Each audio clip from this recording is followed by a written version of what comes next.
Hello everyone, if you're new to my channel, consider liking and subscribing. It will make me feel wonderful if you do that. Thanks. By the way, I also have another Naruto and Luffy fanfiction channel. If you are interested, link is in the description. The Devil Wears White. The ASL trio have been kidnapped, taken to a place that people only see in their nightmares. Children are tested on and lives are thrown away carelessly. How will they escape? If they do, who can they trust? And what's with these strange new powers? Now this is the season 1 of this fanfiction. It will have a season 2 where the same Luffy starts his adventure as from East Blue like in canon, but stronger and experienced. I don't own anything, adios. F's T-Val. F's T-Val. F's T-Val. Luffy cheered, arms raising in time with his chant as he walked beside Ace and Sabou. Sabou rolled his eyes, though smiled fondly, and Ace was sharing Luffy's excitement but lacked the chant and arm motions. Just remember Lou, we still have to be careful. Sabou reiterated as the trio made their way out onto the deck. Luffy nodded quickly, chant forgotten and arms falling back to his sides. I know, and don't let in too many good emotions, Luffy said, repeating the words Ace and Sabou had told him in their room. Exactly. Other than that, let's try to have some fun, Sabou said, feeling that a little fun was long deserved. Ace and Luffy grinned and nodded in unison as they reached Marco, their escort yet again. This time he was with Haruta and Izo, the two having asked if they could tag along so they could have a bit of fun as well, to which the brothers saw no harm in and agreed. Ready to go? Izo asked with a smile. Luffy cheered loudly again, fists high in the air once more. Yeah, I can't wait. Do you think they'll have meat? And balloons too? I saw a balloon once a long time ago for a birthday back at our home island, before I met Ace and Sabou, and it was so colorful and it was floating too. Luffy rambled to Haruta, who listened diligently at his side while everyone else followed behind them. I don't know if it's all the happy feelings or what, but Luffy's acting more Luffy-like lately. Ace muttered, more to himself than anything. I was thinking the same thing, Sabou admitted, and while he was glad his brother was seeming to go back to normal, he knew that wasn't completely the case. There was still a lot Luffy wasn't doing compared to everything he was doing that seemed like his old self. More Luffy-like? Izo asked, curious. Yeah, you know. Loud, excited over anything, practically bouncing off the walls 24/7. That kind of thing. Ace said nonchalantly with a shrug. Sabou rolled his eyes and sighed. What Ace means to say is that Luffy used to be a lot more excitable when we were younger.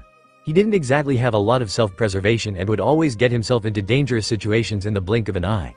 I swear, you turned around for 2 seconds and he somehow managed to have half the jungle chasing him, Sabou said, pinching the bridge of his nose at the memories of having to fight off multiple predators just because Luffy thought it would be a good idea to pet them.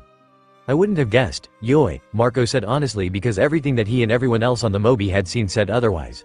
Sure, ever since the brothers joined, the three had clearly made an effort to be more open and talkative, and Luffy had been acting pretty cheerful recently, but that seemed more like a rare occurrence rather than the team's normal behavior. Come on you guys, we're almost there, Luffy said, turning to walk backward, smiling widely as he did. Behind him, the town was bustling excitedly, the sounds of laughter and chatter buzzing in the air. As they had seen briefly yesterday, there was an abundance of banners, balloons, and flags all hanging cheerfully, the biggest banner showing that this festival was meant to celebrate a good, early harvest that they'd recently had. We're coming Lou, don't worry, Sabou reassured. Pleased, Luffy turned to face forward again, beginning his conversation with Haruta again as if it hadn't stopped. Conversation amongst the rest of the group ceased, only because they were suddenly being engulfed in the crowd of people all attempting to enjoy the festival that spanned the streets. Everywhere they looked they could see stalls selling food or trinkets, people handing out flowers, musicians, dancers, and even a magician. Ace and Sabou looked around in awe, neither of them ever having been to an event like this before. Luffy had grown up for a short time in the village before meeting the two, so he'd been to a few festivals and parties, though they were a lot more scaled back than this one, but Ace had grown up with the bandits and in the jungle. It wasn't like the Tiger Lord was throwing festivals for good catches. Sabou, on the other hand, had grown up for a short time in an actual town, unlike Ace. However, it was filled with nobles who thought throwing festivals like this was too mundane and made them look like the peasants outside their precious walls. Needless to say, the only parties Sabou ever attended were boring and filled with stuck-up nobles who only bragged about how much wealthier they were than someone else. This, however, was completely different from all of their past experiences, and it was amazing. We had to get food first. Oh, look Ace, there's a magician. Do you think they can make meat appear out of nowhere? Sabou, look over there, that balloon is so big. How do you think it hasn't popped yet? Nay, can I go pop? No Luffy, you can't pop the balloon, Sabou said, steering the young teen's eyes away from the balloon by giving him a kebab Ace had gotten during Luffy's rambling. Oh, thanks, Sabou, Luffy said, eating the whole thing in one bite. The commanders watched in amusement as the brothers continued on this way. Luffy chattering excitedly and pointing things out for them while Ace and Sabo curbed him from causing any trouble. They're unnatural at keeping him focused and out of trouble, Izo noted as Ace once again kept Luffy from running off to do something stupid. If what Sabo said earlier is true, then they've had lots of practice, Marco replied, arms crossed as he followed the brothers closely, not wanting them to get lost. What are you talking about? Haruta asked, having been talking to Luffy earlier and not hearing the earlier conversation. Ace and Sabo were just telling us that Luffy seems to be acting more like his old self lately. Apparently, he was quite a wild child and caused trouble easily, Izo said, noting out of the corner of his eye that Sabo had once again stopped Luffy from stealing food from a stall, making him go back and pay, as well as apologize. Really, I would have never guessed, Haruta murmured, thinking back to how Luffy normally acted around them and trying to compare it to the Luffy he was seeing now. Neither would I, Yoi. It seems the facility did more damage than we thought, Marco said, the three of them going silent after the comment. Mentioning the dreaded place brought up bad feelings in all that had heard the brothers' story, but they could only imagine what it would be like to actually have to go through everything they did. Well, we just need to show them that we'll never be like those bastards, Haruta said determinedly. Izo and Marco both nodded their agreement. Izo, Marco, Ruta, come on, I want to go see the people playing music, Luffy cheered, giving them a bright smile that they felt fit the D. Yeah, come on guys, I want to see them too, Haruta cheered right along with Luffy, the two of them nearly running off together, Ace and Sabo hot on their heels. I swear, Ruta can be just as bad as Luffy supposedly can be, Izo muttered as he picked up his pace, trying to ignore the fact that the bottom of his kimono had just gotten splashed with water from a nearby puddle someone had stepped in. It seems we could probably learn a thing or two from Ace and Sabo, Marco said with a sigh and a shake of his head. You got that right. Izo sighed back. The group went and enjoyed the musicians, as well as the magician once they realized how close together they were, and Luffy watched in amazement as the man began pulling a long, colorful train of handkerchiefs from his sleeve. Ace, nay Ace, look, there's so many, Luffy said in awe, tugging on Ace's hand as he watched the cloth pile at the magician's feet. Pretty cool. Ace agreed, also watching in fascination, not having seen a magician before. The next trick was the classic pull a rabbit from a hat, which further amazed Luffy. Sabo watched in amusement, enjoying how Luffy seemed to be letting himself go, letting himself enjoy the festival. There wasn't even a hint of facility, but Sabo knew that would change once the excitement of the festival was gone. For right now though, it was easy to forget everything they'd gone through. It was easy to just enjoy themselves for once. I think I can see some games over there, Lou. Wanna go try 'em? Sabo asked, getting an eager nod in response along with cheer. Sabo let Luffy drag Ace off, relying on his eldest brother's eyesight to guide them, while Sabo turned to the commanders who had been with them the whole day. You don't mind following us around? Sabo asked, genuinely curious. He didn't imagine that following them as they chased after Luffy was much fun, but they were at a festival. We don't mind. I haven't been able to really enjoy a festival in a while. Thatch normally gets his stupid self drunk and I have to take care of him, which, might I add, is 100 times worse than this could ever be, Izo said with a shake of his head. Thatch normally tries to drag me into his drinking contests, so I normally stay on the ship, Yoi. This is a nice change, Marco agreed with a shrug. Yeah, and I love festivals, so I don't mind. Why don't I show you why Thatch swears I cheat in ring toss? Haruta asked, waggling his eyebrows and smirking as the group followed after Ace and Luffy, who were already at one of the many game stalls. Sounds like fun, Ruta, Sabo said with a smile, glad that he and his brothers weren't forcing the commanders to do anything they deemed as boring or annoying. He didn't think that following them around and babysitting them would be all that fun, but they truly didn't seem to mind, which put him at ease. Once they caught up, Haruta did as promised and bought himself a few rounds of ring toss, winning with nearly perfect accuracy the entire time. Luffy was awed once again, and Ace was watching Haruta skeptically, trying to figure out just how he was so good at the game. Needless to say, Sabo agreed with Thatch's thoughts that Haruta somehow cheated at the game. The group moved throughout the game stalls, occasionally stopping to play a few before continuing on, and all too soon, the sun was beginning to set. It felt as if the day had flown by, but now they had to start heading back to the Mobi. The thought of that didn't scare the brothers like it used to though. It no longer brought a feeling of fear and anxiety to think about staying with the pirates on the Mobi. Sure, they were still terrified of Teach, but with the efforts they made to avoid him and with help from the commanders and Whitebeard himself, it was easy to pretend he wasn't on the ship. Even if his presence did set them on edge. The walk back was a bit subdued, everyone tired from walking around all day long and having fun. It was a good subdued. Peaceful. When you felt after making good memories. The rest of the village seemed to feel the same way as they did as the loud, boisterous chatter and laughter slowly died down into a dull, peaceful quiet. There was still laughter and people talking, but it wasn't nearly as loud as before as people slowly began making their way back home. As they walked, the brothers took their time taking in the festival, knowing it might be a while before they stumbled upon an island that was celebrating something again. and it was then that Sabou was bumped into. It was an honest accident. Neither Sabou nor the man had been paying attention, and the man was quick to apologize, which Sabou waved off with an apology of his own. However, he noticed that, when he'd been bumped into, his wristband had inched too far up, uncovering the numbers it hid ever so slightly. It was enough to make Sabou briefly panic as he readjusted the band, looking around quickly to make sure no one had seen. The only one looking at him was Luffy, who had noticed his sudden panic, but he just smiled reassuringly to his brother, calmer now after seeing no one looking his way. Luffy smiled back, turning to face forward again. Sabou quietly reprimanded himself, telling himself to be more careful, and left it at that. He and his brothers had had fun today, and he wanted to have more days like this. Maybe, with Whiskey's help, they could have a lot more happy days like this.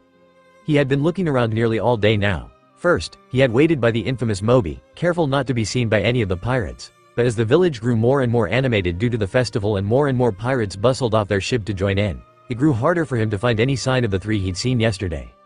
He didn't have much to go off of after all. All he knew was they all had wristbands, and they all had hats. If they weren't wearing their hats, he was screwed, because everyone looked the same in this crowd, and there were quite a few people milling around that were wearing some kind of covering on their wrist, whether it be a wristband, a bracelet, watch, you name it. He barely even knew their hair color, and it was nothing that would stand out either, two dark-haired teens and a blonde. He sighed once again, ready to give up altogether. This seemed to be an impossible mission, but if he did it, he just knew he would get that promotion. Everyone had been looking for this demon trio, and if he was the one to find them, his days of working on this tiny, boring island would be gone. He may even get a few soldiers of his own to command. With a renewed vigor, he began inspecting each and every person that walked past him, looking for any similarities between the three he'd seen yesterday and the people in front of him. Would they be walking in a group? Or would they split up? If they split up, it would definitely be more difficult for him to recognize them. He just had to hope that the demon trio liked to stay a trio and didn't like exploring alone. Narrowed eyes skimmed across the crowd, deciding those who couldn't be the trio whether they were too tall, too old, too young, or weren't wearing a cover on their wrist, and took in all those who could be them. He hadn't seen anyone wearing the hats he'd seen yesterday, which only further proved his previous thoughts that they might not even be wearing them today, but just as he thought that he spotted them. They were already well into the town's festivities, probably having been there the entire time he'd been waiting near the docks. They were at one of the food stalls, the trio mingling amongst a group that he knew to be commanders of the Whitebeards. Just his luck. Moving quickly, he merged into the crowd, keeping his focus trained on the group that was now making their way towards some of the provided entertainment, a local man who claimed to be a magician and some musicians. Once again, he had yet to see the trio's faces, but their hats were just as he remembered, and as he looked at their wrists he saw the same bands on them, all showing off the Whitebeard pirates' Jolly Roger. Thinking quickly, he raised his kamiko and snapped a shot of the symbol, prepared to show it in his report to help prove the Marine's previous theory that the Whitebeards had aided the children from the facility in escaping. The group stopped to watch the magician as he started pulling a never-ending supply of colorful handkerchiefs from his sleeve, and he took this time to position himself into a better spot so he could see their faces. Try as he might though, it was for naught, because as soon as he tried making his way through the crowd to get a better view, everyone decided now was the time to get in his way. To avoid drawing attention to himself, he waited calmly as quite a large group of people crossed right in front of his path, keeping him from advancing. Once they were gone, so was the demon trio. With an angry remark, he scanned the surrounding area to try and figure out where they had gone, thanking his lucky stars when he found them relatively quickly. They were walking away from the entertainment and off towards some games that had been set up. Chase beginning anew, he hurried after them, still cautious enough to keep enough distance to not look suspicious. Once they stopped again to get a better angle, and this time was able to do so without issue. He had to awkwardly maneuver between people and stand quite obviously in between a cluster of houses, but he finally had a view of the demon trio. To say they didn't look like he expected, though, would be an understatement. When he'd first heard about the trio, he had spent countless days wondering what kind of ruthless monsters they could be, wondered how scary they would look, how deadly they were. Looking at the three teens though, he wondered if he even had the right kids after all. Shaking his head from those thoughts, he frowned, raising his kamiko up to get the shots he needed. No matter how innocent someone looked, that didn't mean they weren't the scum of the earth. After all, just take the devil child from Ohara for instance. After getting the pictures, he decided to continue following them, both to make sure they didn't cause trouble, and to make sure he really did have the right kids. He wouldn't know that for sure though unless one of them moved their wristbands, and he wasn't about to get his hopes up that that would happen again. He followed them around for another few hours before something happened. With the big crowd, it was only inevitable that you would get bumped into, and that's exactly what happened to the blonde. Someone bumped right into him, and with a smile, the blonde waved it off, but in doing so, the Marine saw that his wristband had been ever so slightly nudged, showing the hints of his number underneath. He seemed to realize it at the same time the blonde did, but he was quick to get a shot before the blonde could cover it back up. He also had to quickly duck behind a stall when the blonde began looking around, a slight look of panic in his eyes at the thought that someone might have seen. Taking deep breaths to calm his racing heart at nearly getting caught, the Marine slowly poked his head around the cart, ignoring the looks he was getting for how strange he looked to the villagers. Seeing that the group was once again on the move, not having noticed him, he sighed in relief, deciding to quit while he was ahead. He had their pictures, he had evidence it was them, and he had proof they were with the whitebeards. Hello promotion, goodbye boring island. Ready to cast off, Ace, Sabou, and Luffy watched as the Moby left the island they'd been at, smiling at the memory of all the fun they'd had at the festival the day before. Today, however, they had to do something they didn't really want to do, but knew it would be best if they did. Honestly, Sabou was beginning to notice a pattern one he wasn't liking because every time the brothers have an even remotely good day, it's always followed by a pretty shitty one. Hopefully, that wouldn't be the case, and all that would happen would be that the brothers would be uncomfortable seeing as they had to talk to Whiskey. The only saving grace from all of this was that they would be talking out on deck, which was a lot nicer of a thought than talking to her in her office. Speaking of, Whiskey's on her way, Sabou said with a hint of a sigh, trying to calm himself, knowing it wouldn't help if Luffy was feeling not only his own panic but his brother's as well. Do we have to do this? Ace muttered, training his eyes on the water lapping against the side of the ocean. No, we don't have to, but we should. We all agreed this could help us a lot. You don't need to do it, Ace, you either Luffy, but it could help, Sabou said, reiterating to them that they had the freedom to do whatever they wanted. Whiskey had said so herself, and Sabou was immensely grateful they now had the freedom to choose. Hello you three, are you ready? Whiskey asked, smiling gently to them, her posture relaxed, trying to look as peaceful as possible. If it were anyone else, the brothers would be fine, but just because she was a nurse, she was intimidating. As ready as we'll ever be, Sabou said with his best smile. She nodded knowingly. Pops permitted us to use the upper deck and promised to keep anyone from interrupting unless absolutely necessary. He even has Marco and Haruta doing watch right now to make sure some of the more nosy members don't listen in. No one but Pops knows about what we're talking about, just that they're not allowed to listen in, and as I said before, Pops won't know anything that we talk about during these sessions either. He only knows that I'm helping you three. Whiskey explained, gesturing to the upper deck. The brothers nodded, feeling a bit more comfortable after hearing that. They trusted Marco and were beginning to trust the rest of the commanders, namely Haruta, so they were relieved to hear they would be helping them out as well, even if they didn't completely know what they were doing. The group of four headed to the upper deck, reaching it quickly before settling down. Whiskey had a notebook and pencil in preparation, reading over something before nodding to herself and looking up. To begin, as I said before, I'll have private talks with each of you to figure out the best way to help you. I know you don't like the idea of being alone with me in a group, much less one-on-one, but it would be beneficial to do this individually rather than all together. The other two can sit on the steps right there, within viewing distance, but I'd rather you not listen in if you can help it. Whiskey explained slowly. The brothers had expected this. Sabou mentioned it might be the case, and they talked about what they would do. They had eventually decided after a long debate that they would have a safe word. If Whiskey started doing anything they couldn't handle, they just had to say the safe word kangaroo and the other two brothers would come and end the session, simple as that. Hearing that they could sit close by made it easier for them, and they all nodded along to the condition. Whiskey smiled, having expected more of a fight about the suggestion, but was pleasantly surprised that hadn't been the case. In that case, does anyone want to go first? She asked, watching as the brothers shifted, taking note of their every movement and expression, every reaction they had to her words and suggestions. If she wanted to take on the task of helping the brothers get better, she had to know more about them, more about what set them off, more about how they reacted to certain situations, and to do that she had to be as observant as possible. I believe I'm going first, Sabou said, shifting a bit, sitting up straighter. Sounds good. Who's going next after Sabou?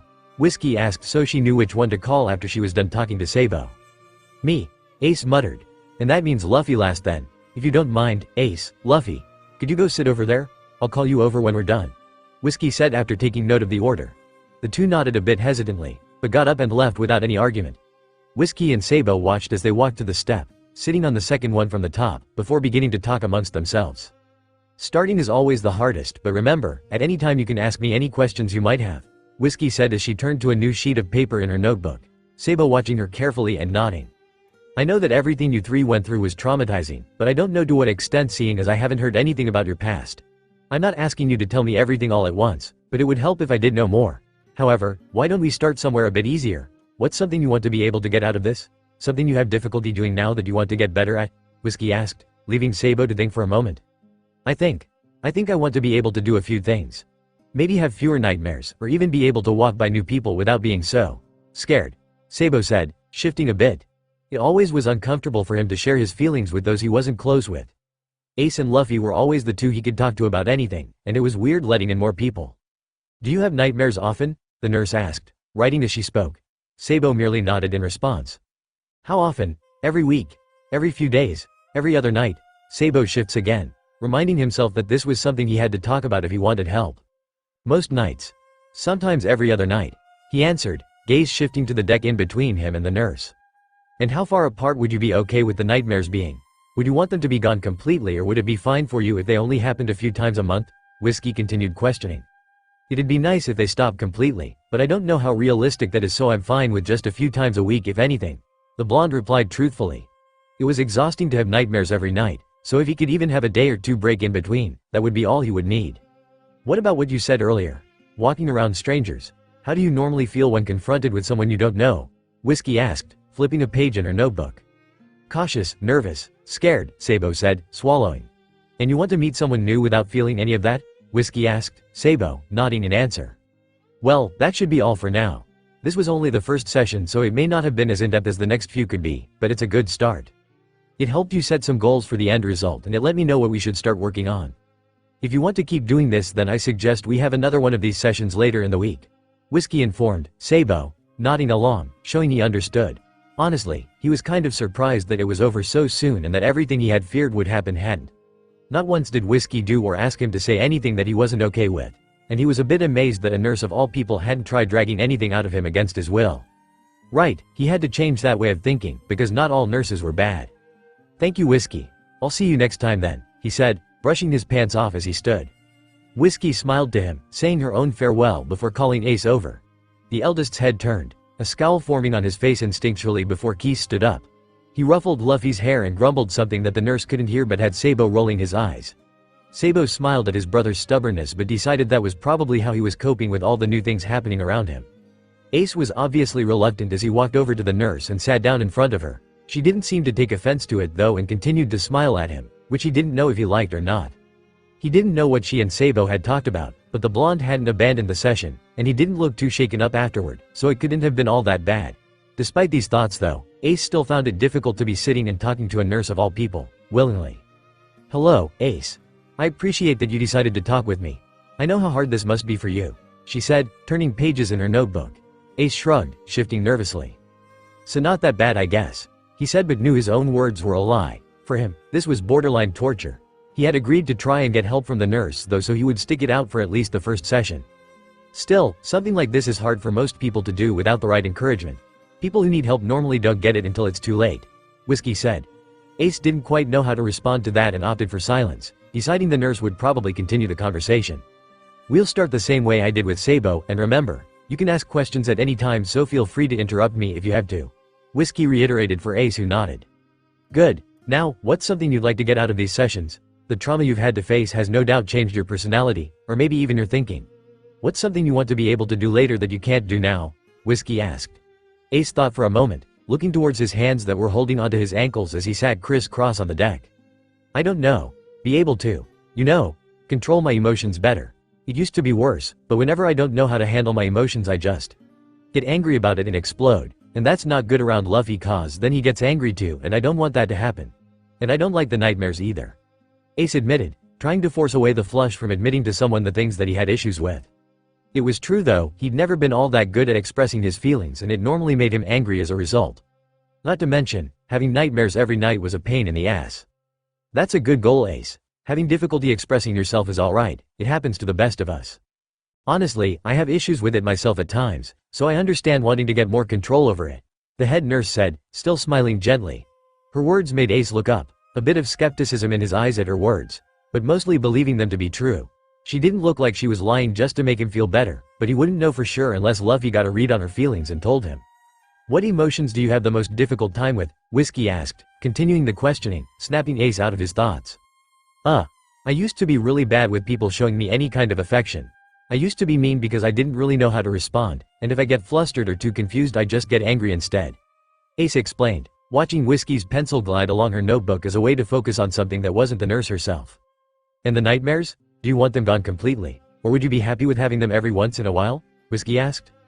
"It doesn't really matter to me, as long as it's not every damn night," Ace said, a bit of anger slipping into his tone at the thought of how annoying and terrifying the nightmares were for him. Not to mention exhausting. Understandable.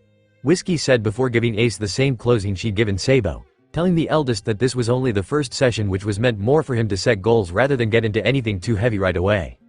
He nodded along with her words, taking them all in, slowly relaxing as he realized they were already done.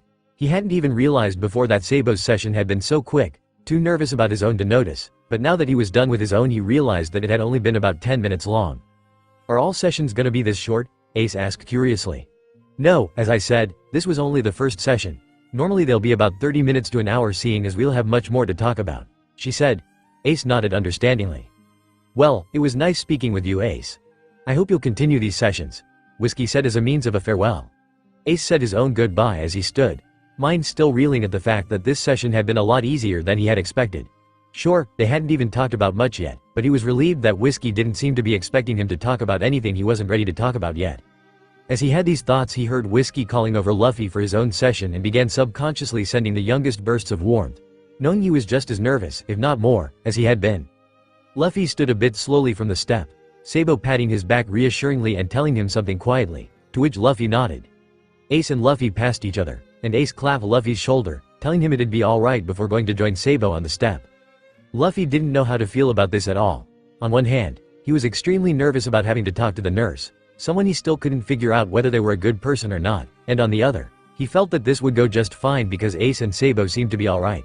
Their nervousness had even gone away and they felt better after talking to her. As much as he wanted that to help though, it didn't, and his stomach flipped back and forth uncomfortably at the thought of talking to the nurse. Even as he sat right in front of her, even as he felt the warmth radiating from Ace and Sabou, even as he felt nothing but calm, peaceful feelings coming from Whiskey, he couldn't bring himself to stop feeling that horrible nervous anxiety. Hello, Luffy. Whiskey said simply, having a feeling Luffy needed a minute to calm himself. He was fidgeting worse than Ace and Sabou had combined. Hi, Luffy replied hesitantly, voice quiet and timid. He tried letting other people's happiness and warmth influence him, but of course, when he wanted it to, it didn't do anything. I'm happy you decided that we could have this talk. Whiskey continued on gently, not wanting to scare off the youngest of the trio any more than she already was. Luffy continued shifting and fidgeting, not looking up from the deck that he had been staring at the entire time. Wanted help, Luffy said shortly. Any signs of his happy demeanor that had been showing through lately were completely gone, showing only the scared, timid boy that he had been ever since the facility. And I intend to give you that help. I know it's hard, and maybe even a little scary to talk to me. I understand, so don't worry, I don't mind. Whiskey said, and Luffy looked up just enough to see her give him a playful wink. A smile still on her face and only happy, calm feelings coming from her. It eased him, but only slightly. You don't have to tell me anything if you don't want to. Anything I ask is only meant for me to help you better in the long run, but if you don't like something that I ask, you can just tell me pass and I won't ask about it again unless you bring it up. Sound good? Whiskey asked. Luffy thought about it, wondering if all good nurses were like this. He still didn't have much experience with good nurses, only Whiskey, and she always made sure the brothers knew what she was doing before she did it. She gave them freedom, and it contradicted everything Luffy had grown up seeing nurses and docs hummed in agreement, calming down further at the freedom of choice. If you have any questions at all, you can ask them. I'll answer all of them to the best of my abilities. Whiskey continued explaining. By now, Luffy's fidgeting had died down completely to the point that he was only shuffling around every few minutes rather than constantly. Okay, Luffy said, continuing to keep his responses short and quiet. Even though he was slightly more comfortable around Whiskey now compared to when he first met her, it was still hard for him to let go of that fear that clung to him, telling him nurses and doctors were bad, horrible people that didn't care about you, your feelings, or whether you were in pain or not. I'll start off easy, just a simple yes or no after everything you've gone through. Would you say you've changed compared to how you used to be before everything with the facility happened?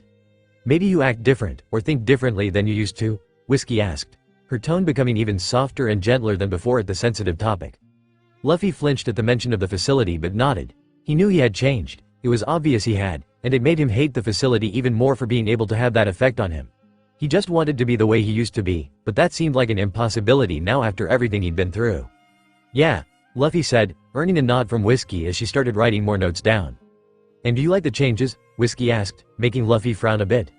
No, he said firmly, the answer coming easy to him.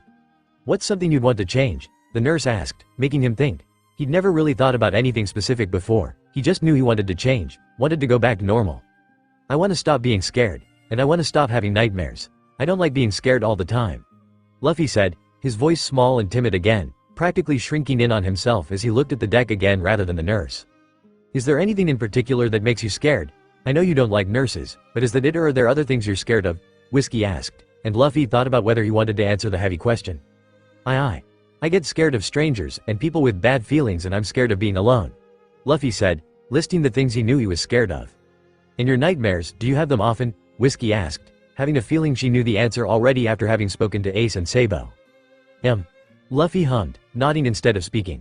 "How often? Every day?" she asked, trying to make it easier on the clearly terrified and nervous teen. He hummed again, still not looking up from the deck. "How often would you rather have them?" she asked, and it took Luffy a minute to register the question. "I don't know. Not every day," Luffy said with a shrug, not really minding as long as they didn't wake him and his brothers up every night. He always felt guilty when he woke Sabou up, knowing his brother was probably more exhausted than he was.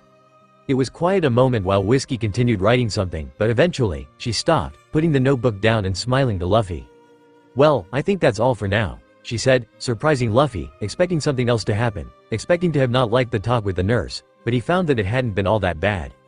"Really?" he asked a bit hesitantly, trying to remind himself that Whiskey herself had said that he could ask questions if he wanted to. "That's right. This was only the first session, so we're still getting to know each other. If you want to continue these sessions, we'll probably talk longer than we did today," she said, standing and stretching. Luffy stood with her, glancing over to his brothers whose backs were to him as they watched everyone on the lower deck. "Why don't we go tell them you're done, she asked good-naturedly, and Luffy dared to give her a bit of a smile, nodding before they began walking over to the two. "Oh, you done, Lou?" Ace asked, Luffy noticing that Sabou had tapped that he heard them coming. Luffy hummed with a bigger smile than before, happy to be back near his brothers. "It wasn't too bad, was it?" Sabou asked, ruffling his little brother's hair, his usual straw hat resting against his back thanks to the string around his neck. "Nope," Luffy said, easily finding his way in between his brothers as usual while they all turned to look at Whiskey. "In that case, we're all done for today. As I told you all earlier, this session was shorter due to it being the first one. If you three decide you want to continue this, we can. The sessions would probably be around 30 minutes to an hour each, and we'll have them twice a week if possible," the nurse explained, notebook and pencil held close to her side. "Thank you again, Whiskey, we appreciate this," Sabou said, to which the nurse waved it off. "Believe me, I just want to help in any way I can. If you find you do want to continue, just come by and tell me and I can tell you when our next session can be. It was nice talking to you," she said, waving to them as she began walking off. The brothers waved back until they couldn't see her anymore before collectively sighing. "That sure was an experience," Ace said, rolling his shoulders to get rid of any lasting tension. "You can say that again," Sabou said, thinking back to his own conversation with the nurse. Even though he easily could have, he hadn't listened in on Luffy and Ace's conversations, blocking them out the best he could by focusing more on the loud, boisterous pirates of the crew they had decided to join. "You guys done?" Haruta asked, walking up to them. Above them, there was a flash of blue, and they watched as Marco turned from a flaming bird into a human, landing softly beside the commander. "We are. Thank you for helping us out," Sabou said, still amazed by the fruit Marco had. He only knew he had one and what kind it was because he'd heard Luffy ramble on about the blue flames he'd used when he helped rescue them. The similarities between the commander's flames and his brothers made Luffy curious about what fruit he had and had asked once during dinner, to which Marco explained he had a mythical zone fruit, the phoenix. "It was no problem, Yoi. We didn't mind helping out," Marco said smoothly, voice as calm and even as ever, his bored look ever present on his face. "Yeah, trust me, watching for eavesdroppers was way better than hearing Thatch moan about how he couldn't enjoy the festival yesterday because he was busy," Haruta said with an eye roll. Sabou smiled, hearing the man himself whining in the kitchen to one of the other cooks. It had actually been the thing he'd used to distract himself from Ace and Luffy's talks the most. "I know, I've been listening ever since I finished my talk. He's still going on about it," Sabou said, laughing lightly at Haruta's overdramatic groan. "No, Marco, give me something else to do.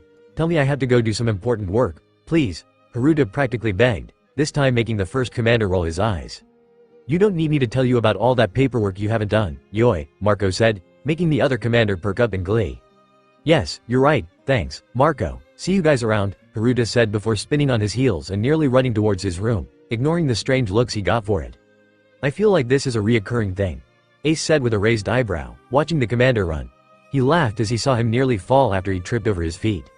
"Sadly, nearly everyone on this ship can be a bit overdramatic at times," Marco said, shaking his head and crossing his arms. "Surely you don't mean me as well, my dear brother," Izo said as he walked up to the group, a smile on his face, though his eyes screamed that he was ready to attack Marco for his comment.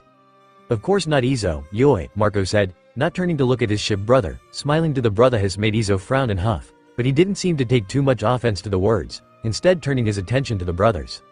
So you're done talking to Whiskey? He asked, all of them nodding. Yup. Whiskey wasn't mean to me at all either. She was really nice, Luffy chirped happily, pleased with how his talk had gone, even if he had felt pretty scared and nervous throughout the whole thing. Well, that's good. I wouldn't expect anything less of one of our best nurses, Izo said pleasantly, smiling to Luffy who continued beaming back. Beside him, Sabou's eyes drifted towards the galley door, a hint of a smile ghosting upon his face. I think you may want to go hide Izo. Thatch is coming to find you so he can complain about his lack of adventure on the island yesterday, Sabou said, hearing the man tell the poor chef he'd been complaining to just that, his footsteps heading straight to the door. Of course he is. Well, it was nice speaking to you three, Izo said with a wave to them, and Marco didn't miss that he completely ignored him, probably still a bit angry about his earlier comment. That was fine, he would get over it before lunch like he always did. We better go too, I'd rather not listen to even more of his complaining if I can help it, Sabou said to Marco who nodded in agreement. I'm taking everyone else's lead and locking myself in my room, Marco said, the four of them all beginning a fast-paced walk to their rooms. They said their goodbyes in the hall, all slipping silently into their rooms. Sabou didn't miss the sounds of Thatch leaving the galley, wreaking havoc to those on deck as he searched for anyone to listen to his woes. Sabou couldn't help but laugh when he heard him complain that he couldn't find anyone. The next day, things started off relatively calm.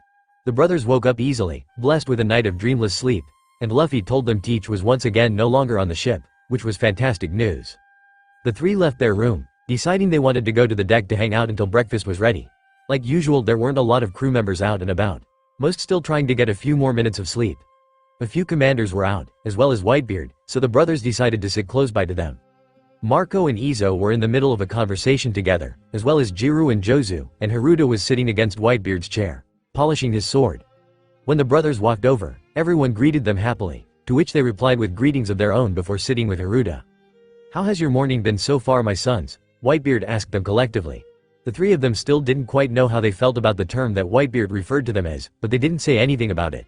They also hadn't called him Oyaji or Pops as everyone else did, and they didn't know if they ever would. Not bad so far. We slept pretty well, Sabou said with a smile. I'm glad. Would you three mind teaching me a few more of those taps of yours? I think they could be helpful in the future. Whitebeard asked, smiling warmly to them. Ace, Sabou, and Luffy all shared a glance with each other but found no harm in it. I can help you like last time, Luffy said happily with a grin, stretching his arms up to grab onto the arm of Whitebeard's chair, sitting near the giant's hand so he would be able to help the captain tap. Gararara. Sounds good to me. Whitebeard laughed. The commanders that were present had stopped what they were doing, asking if they could join. After all, if their captain knew these taps, it would be beneficial for them to know them as well. Besides, they were all interested in the silent language the brothers had created and wanted to know more about it. And so Sabou and Ace split the group in two, each of them demonstrating for those in their group and showing them how to do the taps correctly. They taught them all a few phrases they'd yet to teach them, and at one point, their names came up. How do you signal each other's names to each other? Jiru asked, curious. Well, at first, when we weren't that good at the language, we spelled them out. For example, Ace, we would tap the sign for A, then C, then E, but it got confusing for people with longer names. Now we've created their own shortcuts. Again, for example, Ace. Instead of spelling his name, we start to sign the word fire, but near the end we give a sharper tap, to indicate we mean it as Ace's name. The same goes for Luffy and the word rubber, and for me it's the word smart, Sabou said, showing them the taps as he said them, the commanders watching in fascination. Whenever we meet someone new, we spell their name to each other until we know more about them and can shorten their names with words. For example, Thatch, we use the word cook. Marco is Phoenix, which we also had to create a new tap for seeing as we'd never needed to use that word before, and Whitebeard is Giant.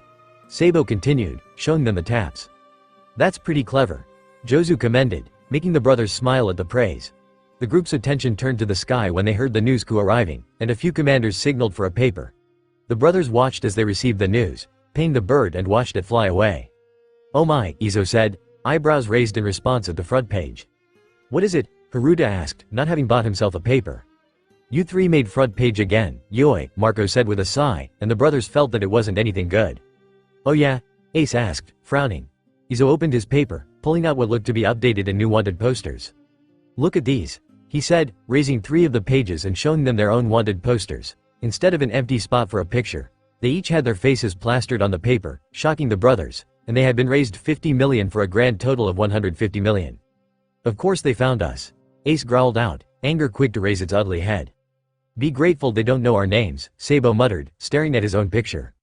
Yet, Ace grumbled back bitterly. It was bound to happen eventually, Ace, Sabou said, trying to calm his temperamental older brother. Luffy was silent where he sat next to Whitebeard's hand, face not giving way to his emotions on the subject. It was obvious where the pictures had been taken and that whoever took them was a little far away, a bit of the festival showing in the background, showing that it had been when they were playing games. Luffy was showing a classic D grin, eyes closed and arms in the air, hat proudly on his head. Ace was smirking in his picture, arms crossed over his chest and hat shadowing one of his eyes, and Sabou's picture was taken at a three-quarter view, showing that he was also grinning in his picture. The article says they know you're a part of our crew now, as well as emphasizing that you're as dangerous as ever among other things, Jozu said with a hint of a scowl on his face, eyes skimming through the article quickly. Of course it does. Explains the rise in bounty too, Sabou said with a sigh. Beside him, Ace was practically fuming. Calm down, Ace, do you want to influence Luffy? Sabou asked with a small glare, trying to keep his own annoyance with his brother to a minimum. Looking over, the group saw that Luffy was looking down, seeming to be concentrating. As usual, the mention of Luffy snapped Ace out of it, and he swallowed down the anger. Is it easy to influence him? Jozu asked in concern.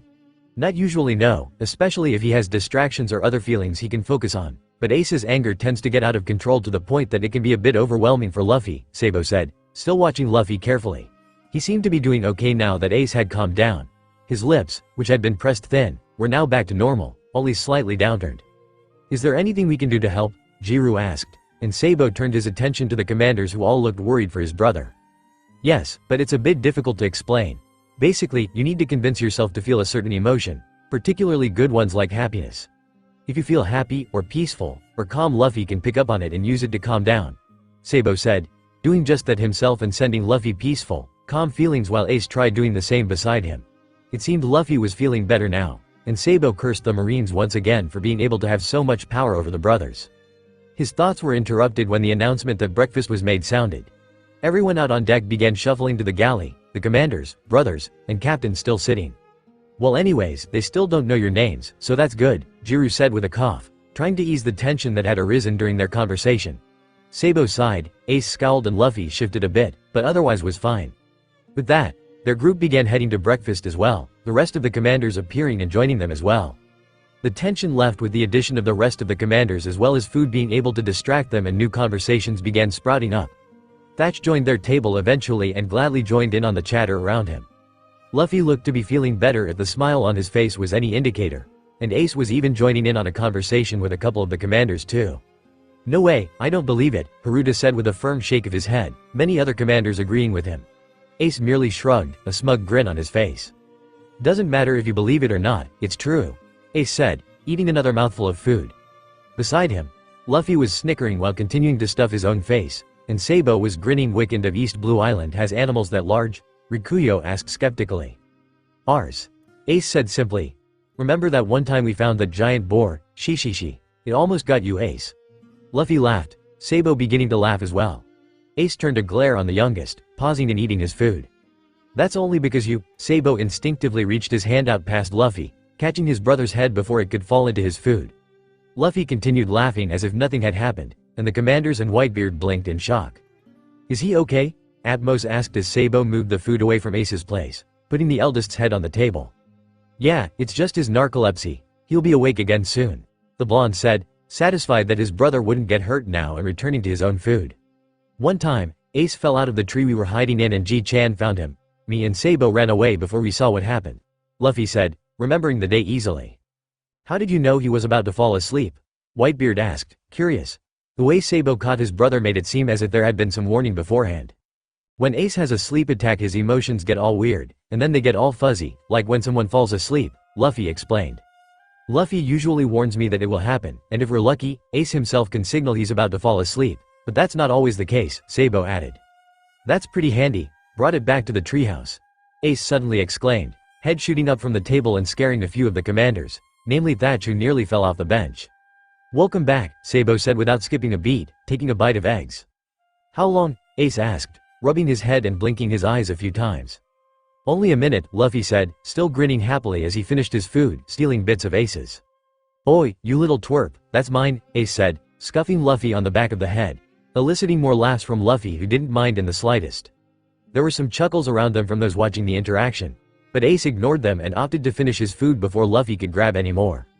"Luffy, you know it's not nice to steal from Ace when he's having a sleep attack," Sabou scolded, though didn't look all that serious about it.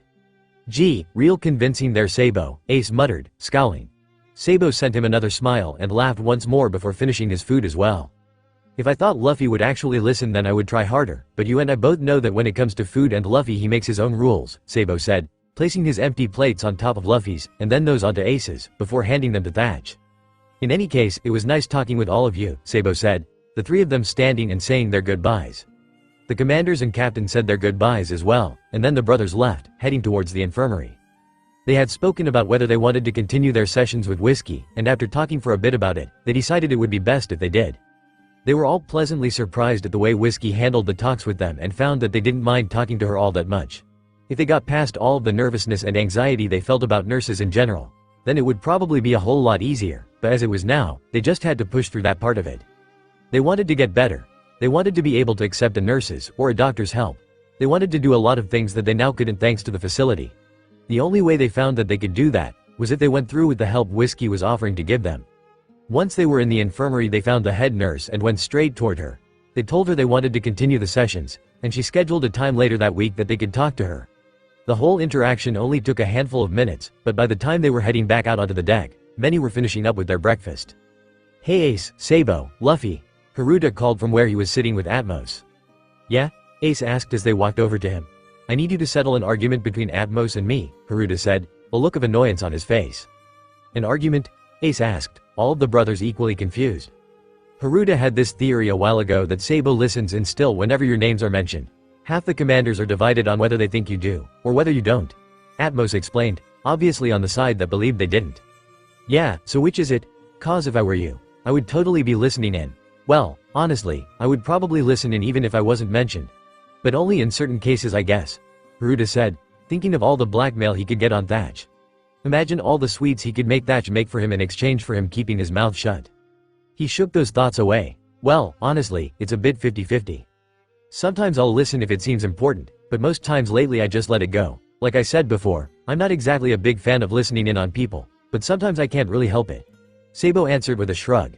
It was true though, because at night, after waking up from a nightmare, when most of the Mobi is quiet, there will be the few on watch that have conversations together, and it's a lot harder to block them out when there's nothing else to listen to.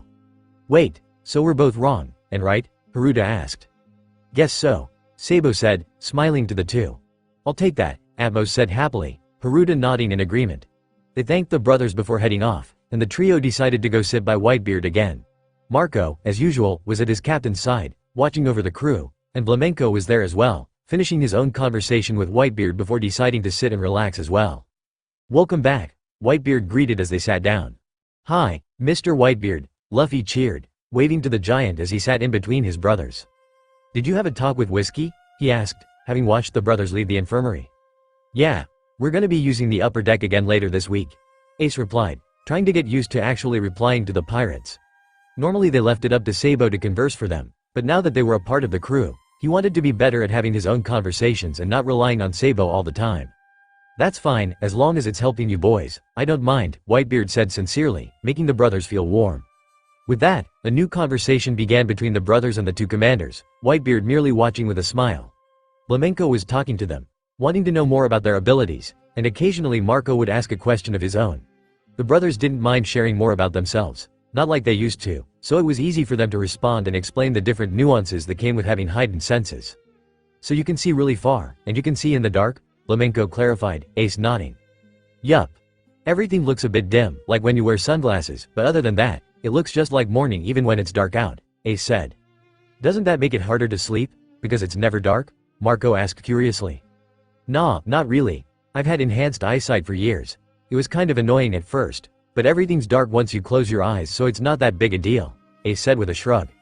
"Yeah, and it means Ace can find my hat for me when I lose it at night," Luffy said, pulling the brim of his hat down at the sides of his head, smiling brightly. There had been more than one occasion where Luffy woke up and wanted the hat, only to find that he couldn't feel it when he'd reach his hand out for it. "You have a habit of knocking at the table," Ace said with a sigh and a shake of his head, knowing there were more nights tawing him up out of his sleep to find the straw hat.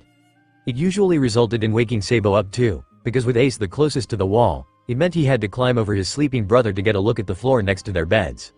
Nah, it's gotta be Sabou, 'cause he's on the end, Luffy said with a pout as he pointed to the blonde accusingly. The blonde was the one to sleep on the end near the nightstand, Luffy in the middle and Ace, as mentioned before, closest to the wall. Sabou looked offended by the accusation. Excuse me, but did you forget your rubber? You're the one who knocks it down every time you stretch your arm too far in your sleep, Sabou said, pinching Luffy's cheek and pulling, a playful glare on his face. Luffy looked confused for a second, like he didn't really understand, which only made Sabou huff in annoyance and shake his head, knowing Luffy would probably just continue blaming him. The interaction made their onlookers laugh, enjoying how open the brothers were becoming compared to how they used to be.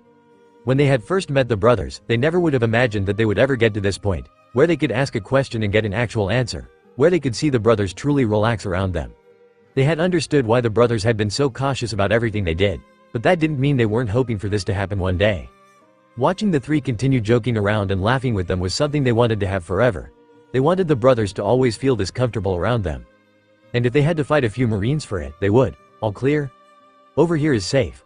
What about up ahead? Good there too. Be quiet.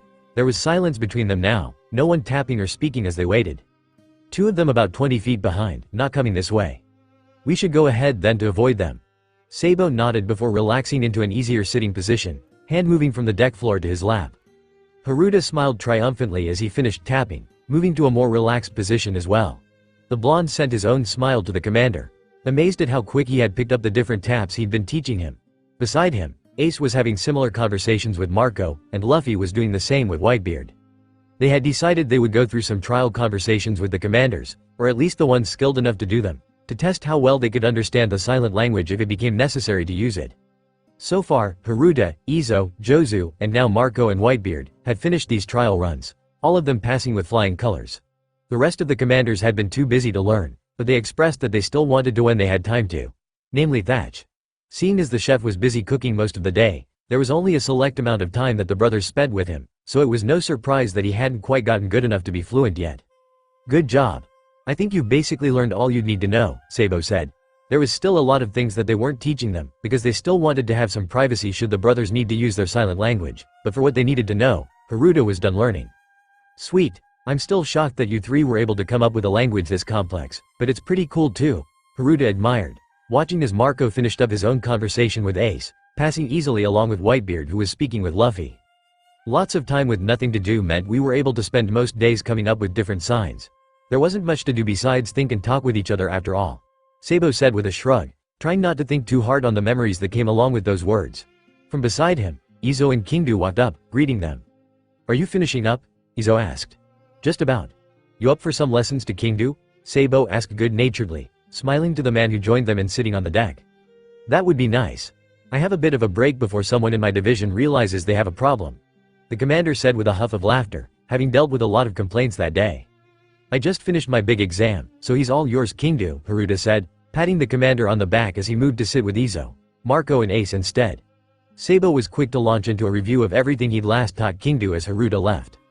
Nay, what's going on over here? Haruta asked curiously as he joined the group sitting beside Sabou. Ace is teaching us a few more names that they made up, Yoi, Marco said, watching Ace's taps closely. Oh yeah? Like who? Haruta asked curiously as he sat down, also watching the taps closely. Just people you might run into and we might need to talk about, like Garp, Shanks, or even people on the crew. Ace said. They hadn't taught anyone specific names mostly because it would be a bit confusing for them when they were still learning the basics of the language, but seeing as these few had passed their tests, he felt it would be alright to teach them. Luffy had already started doing the same for Whitebeard after a brief conversation with Ace. So this is like an intermediate class then? Haruta asked with a smile while Ace nodded, laughing a bit himself. If that's how you want to see it, then sure. This next one is the sign for Izo, which Luffy decided on. Ace said, doing a normal sign, but ending it with a sharper tap. What's the word? Izo asked, remembering yesterday's conversation when the brothers said they used certain words for certain people. Ah, well Luffy chose the word pretty, Ace said, which made Izo smile softly. How would you show you were tapping a name if you're tapping on clothing and can't make that sharp tap sound? Marco asked with a thoughtful expression. Luffy, Sabou and I kind of just know what we mean, or it's easy to tell through context, but if it's a new name, we might end it with a pat rather than using just a finger to tap, so it makes a louder sound, or we just spell the whole name out instead. Ace said, showing them the different options. After showing them the different ways to tap, Ace noticed that Luffy seemed to be smelling the air. His lesson with Whitebeard momentarily halted as he did. His face was scrunched in confusion and his head tilted a bit, showing Ace that he was confused. "Luffy?" Ace asked, getting Sabou's attention, along with everyone else with them. Luffy stopped his sniffing to look at him, blinking a few times. "What's up?" Ace asked in slight concern, all of them watching as the youngest turned back to look towards the ocean, head tilted upwards slightly as he sniffed again. "I smell something. Kinda hard to smell cause of the ocean, but the wind is bringing a scent with it," Luffy said, jumping off Whitebeard's chair to go to the railing, taking a bigger sniff as he did. "What's it smell like?" Sabou asked as he and Ace stood to follow him. "People, I think. It's far away, and it's mixing a lot with the ocean and other scents, but I'm pretty sure it's people," Luffy said, becoming more confident near the end. "Do you know which direction?" Ace asked, already trying to scan the horizon for any ships or islands. I think it's over there," Luffy said, pointing in a direction Ace hadn't looked too closely at yet. He didn't see anything out of the ordinary, just water, but Luffy had said the wind was carrying the scent, and he had no clue how far away something could be for Luffy to still smell it, so maybe it was still too far for even him to see. "I don't see anything, but tell us if the scent gets any stronger, alright?"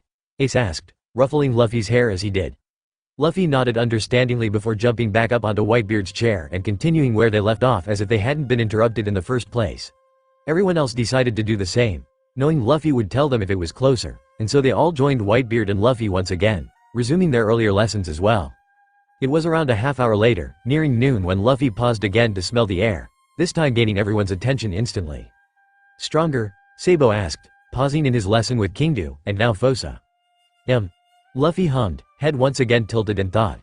Ace got up and headed to the railing, squinting out towards the direction Luffy had pointed to before. "I'm pretty sure I'm seeing a ship, but it's still really far away. It probably won't even get here until it's closer to dinner," Ace said, just barely making out the shape he knew would eventually be a ship. Whether it was good or bad, he wouldn't know until it was much closer. "We'll keep an eye on it. Marco, could you go tell those on watch that there will be a ship coming from that direction and have them inform us when it's visible to them?" Whitebeard asked, Marco nodding and heading off to do as instructed. "So Luffy can smell further than Ace can see?" Fosa asked, having been briefed about what happened earlier. "We're not entirely sure.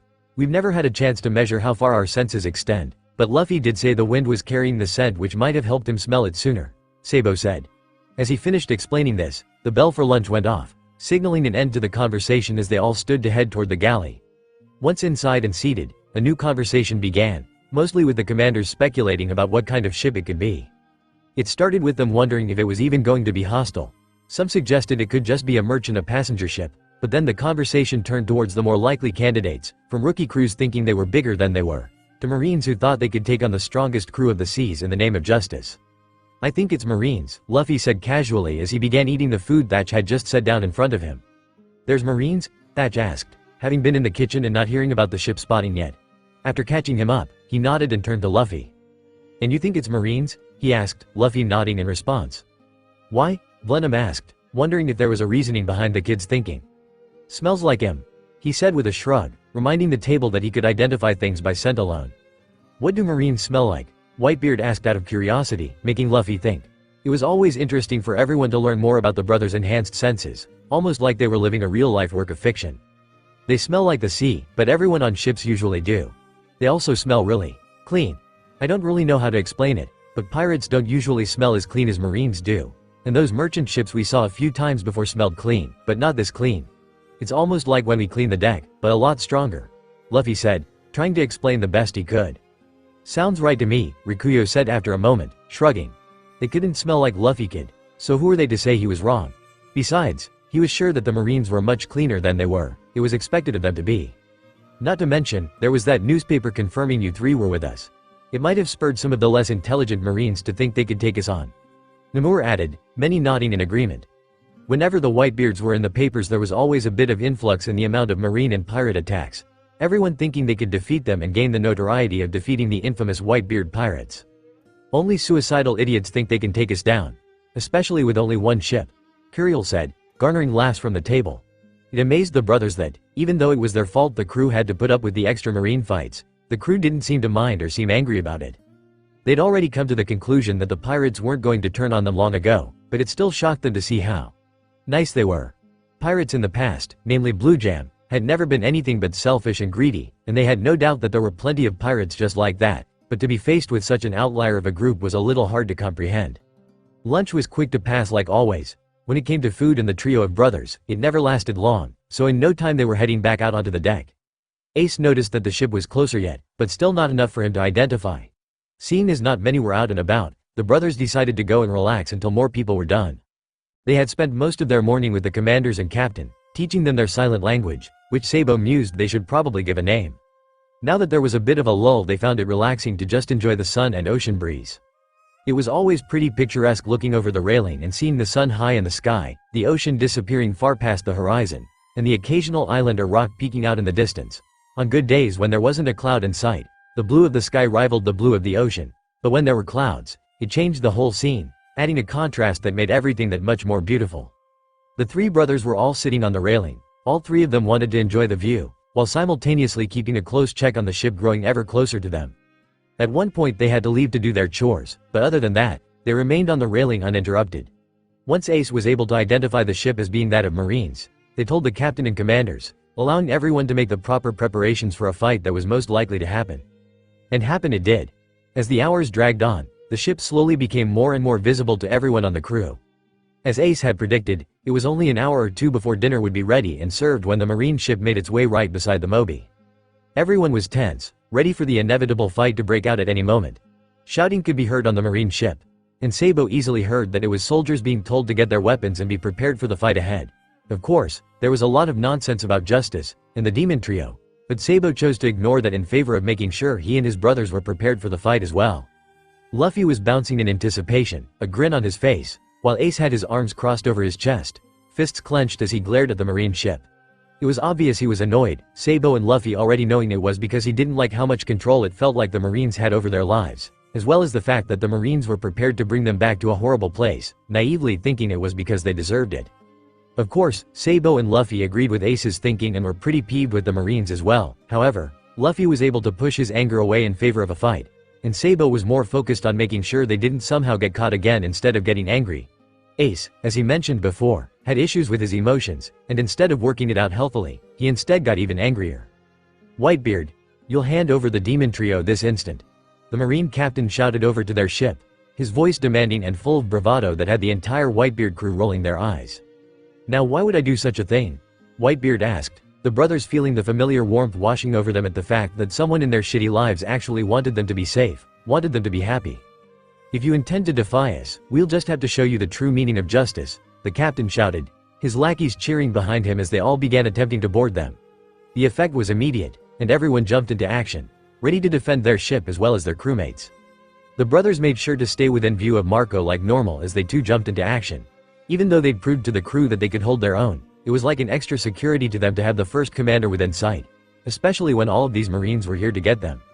As expected, most of the Marines were attempting to attack the trio, and despite their best efforts, they weren't having any luck. Luffy was ducking and jumping over swords with ease. Ace was letting swords and bullets pass through him, and Sabou was swaying out of the way, avoiding every attempt that was made to hit him. They were quick to begin fighting back, Luffy sending a barrage of punches at those who got too close, and even those out of a normal person's reach, while Ace began sending his flames outwards, burning anyone unlucky enough to get caught up in them. Sabou was finally able to use his newly acquired pipe in a real fight, and spun it expertly in his hand before using it to bash the Marine's skull that had just attempted to swing a sword at him. He quickly swung the pipe into the side of the next Marine, sending them flying off towards the railing. The trio were practically in their element, the three of them leaving no room for anyone to get through, making sure to watch each other, and even other crew members' backs.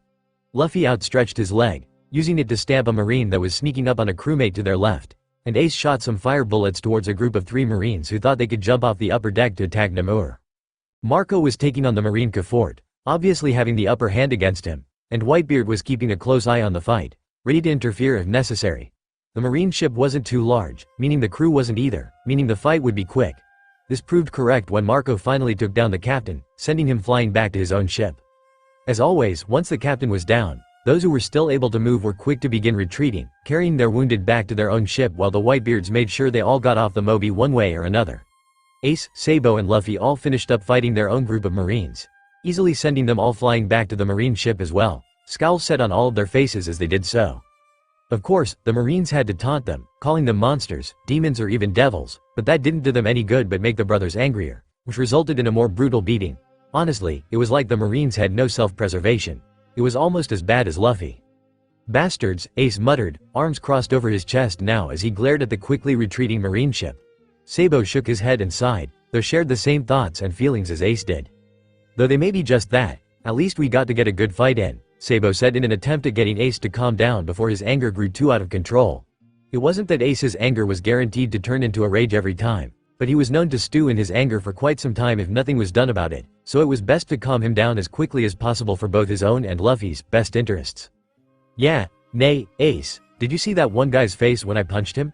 It was all like..." Luffy stopped talking as he squished his own face up in an attempt to recreate the face he was talking about. Ace rolled his eyes while Sabou chuckled at the strange, but probably very accurate, face Luffy made. "I wasn't watching your fight, stupid. I was a bit preoccupied with my own," Ace said, though he did seem to be calming down now. "Oh, really? What face did your guys make? Were they as funny as mine?" Luffy asked with a grin. "I guess they were pretty funny. Funnier than yours were, that's for sure," Ace said confidently. "No way, didn't you see my guys?" Luffy asked incredulously. "I already said I didn't, remember?" Ace replied.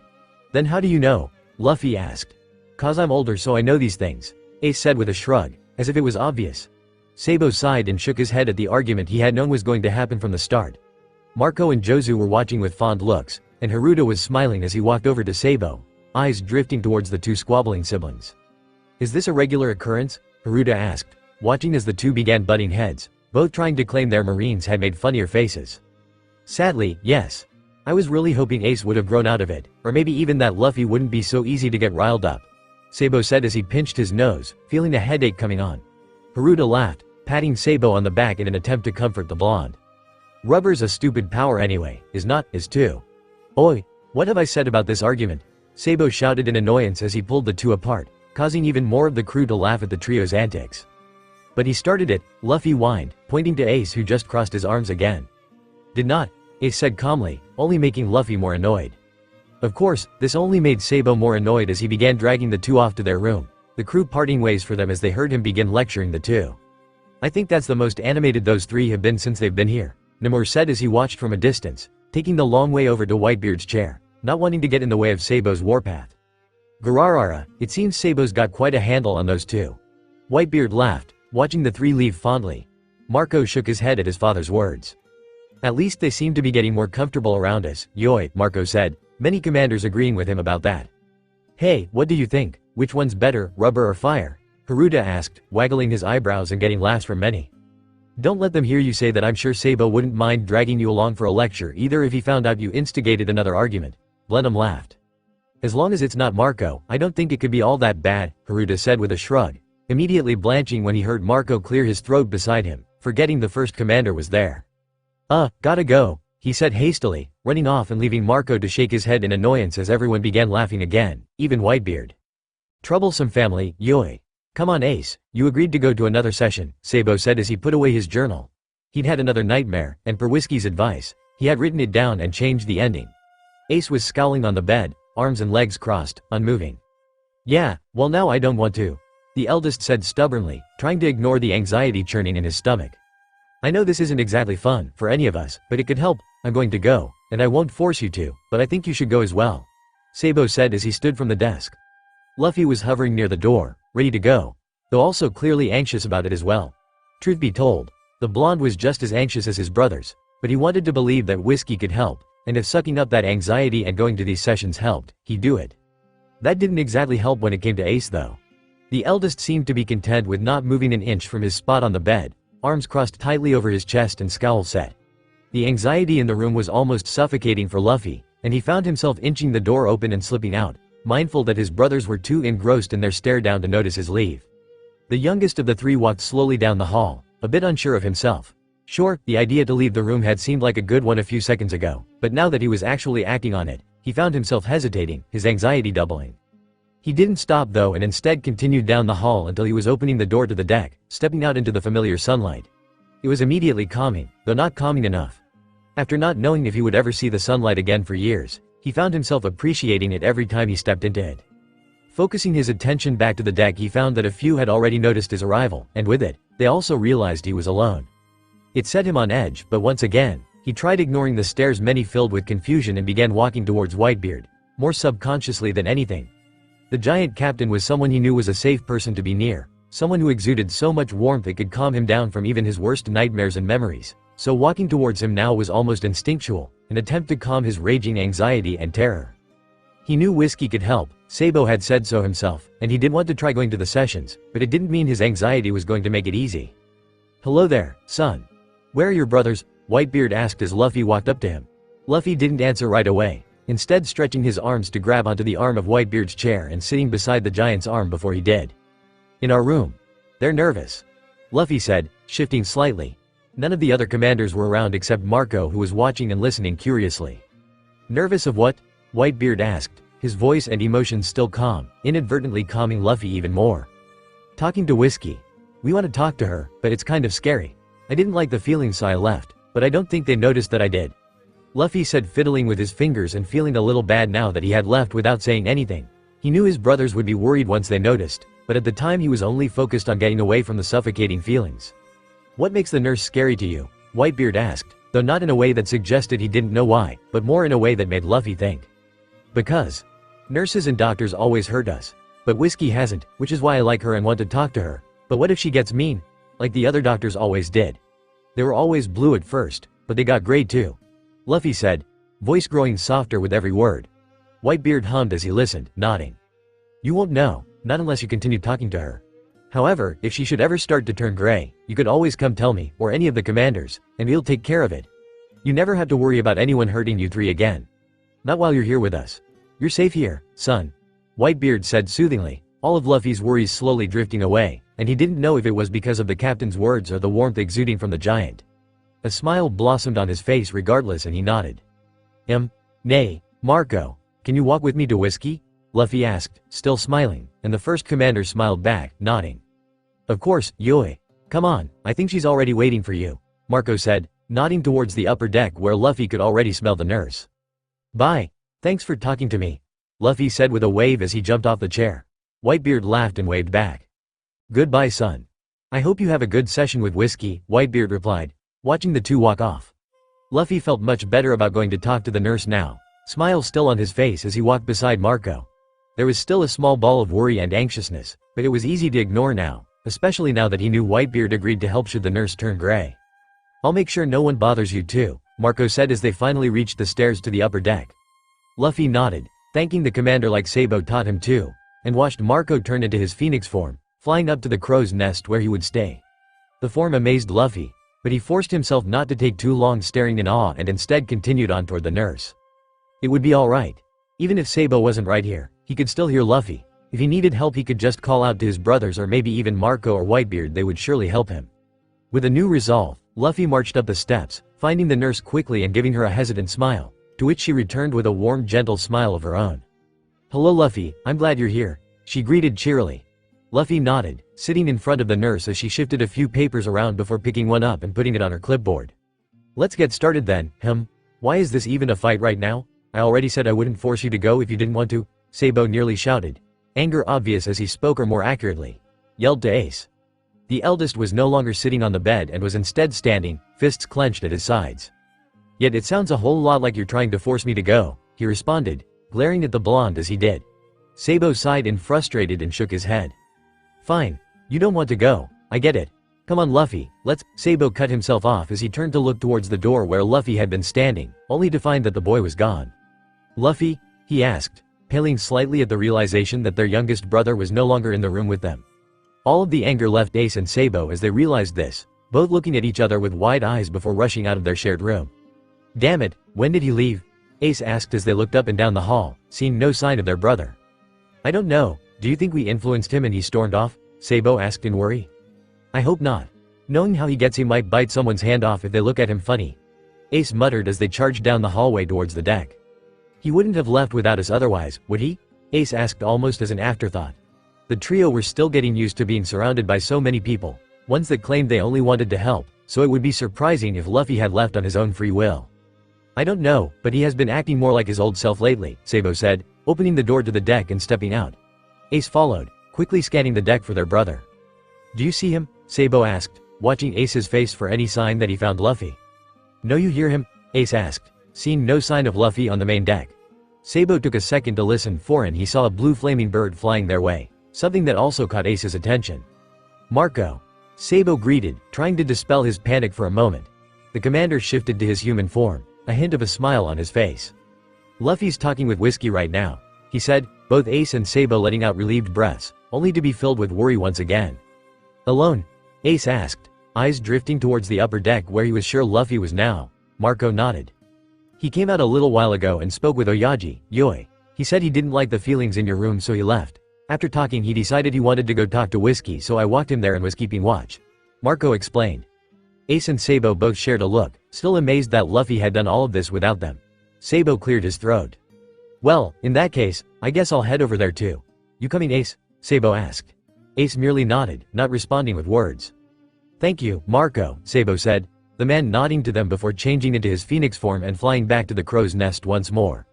Ace and Sabou both made their way over to the stairs of the upper deck and sat down, both catching glimpses of Luffy speaking with the nurse before they did. "He actually went to talk to her without us," Ace said, though not in a hurt way. It was more of an awe. "I can't believe it either," Sabou said, trying his best not to listen in to Luffy and Whiskey's conversation. "That's a good thing though, right? That he didn't need us to go talk to her?" Ace asked. "I guess so.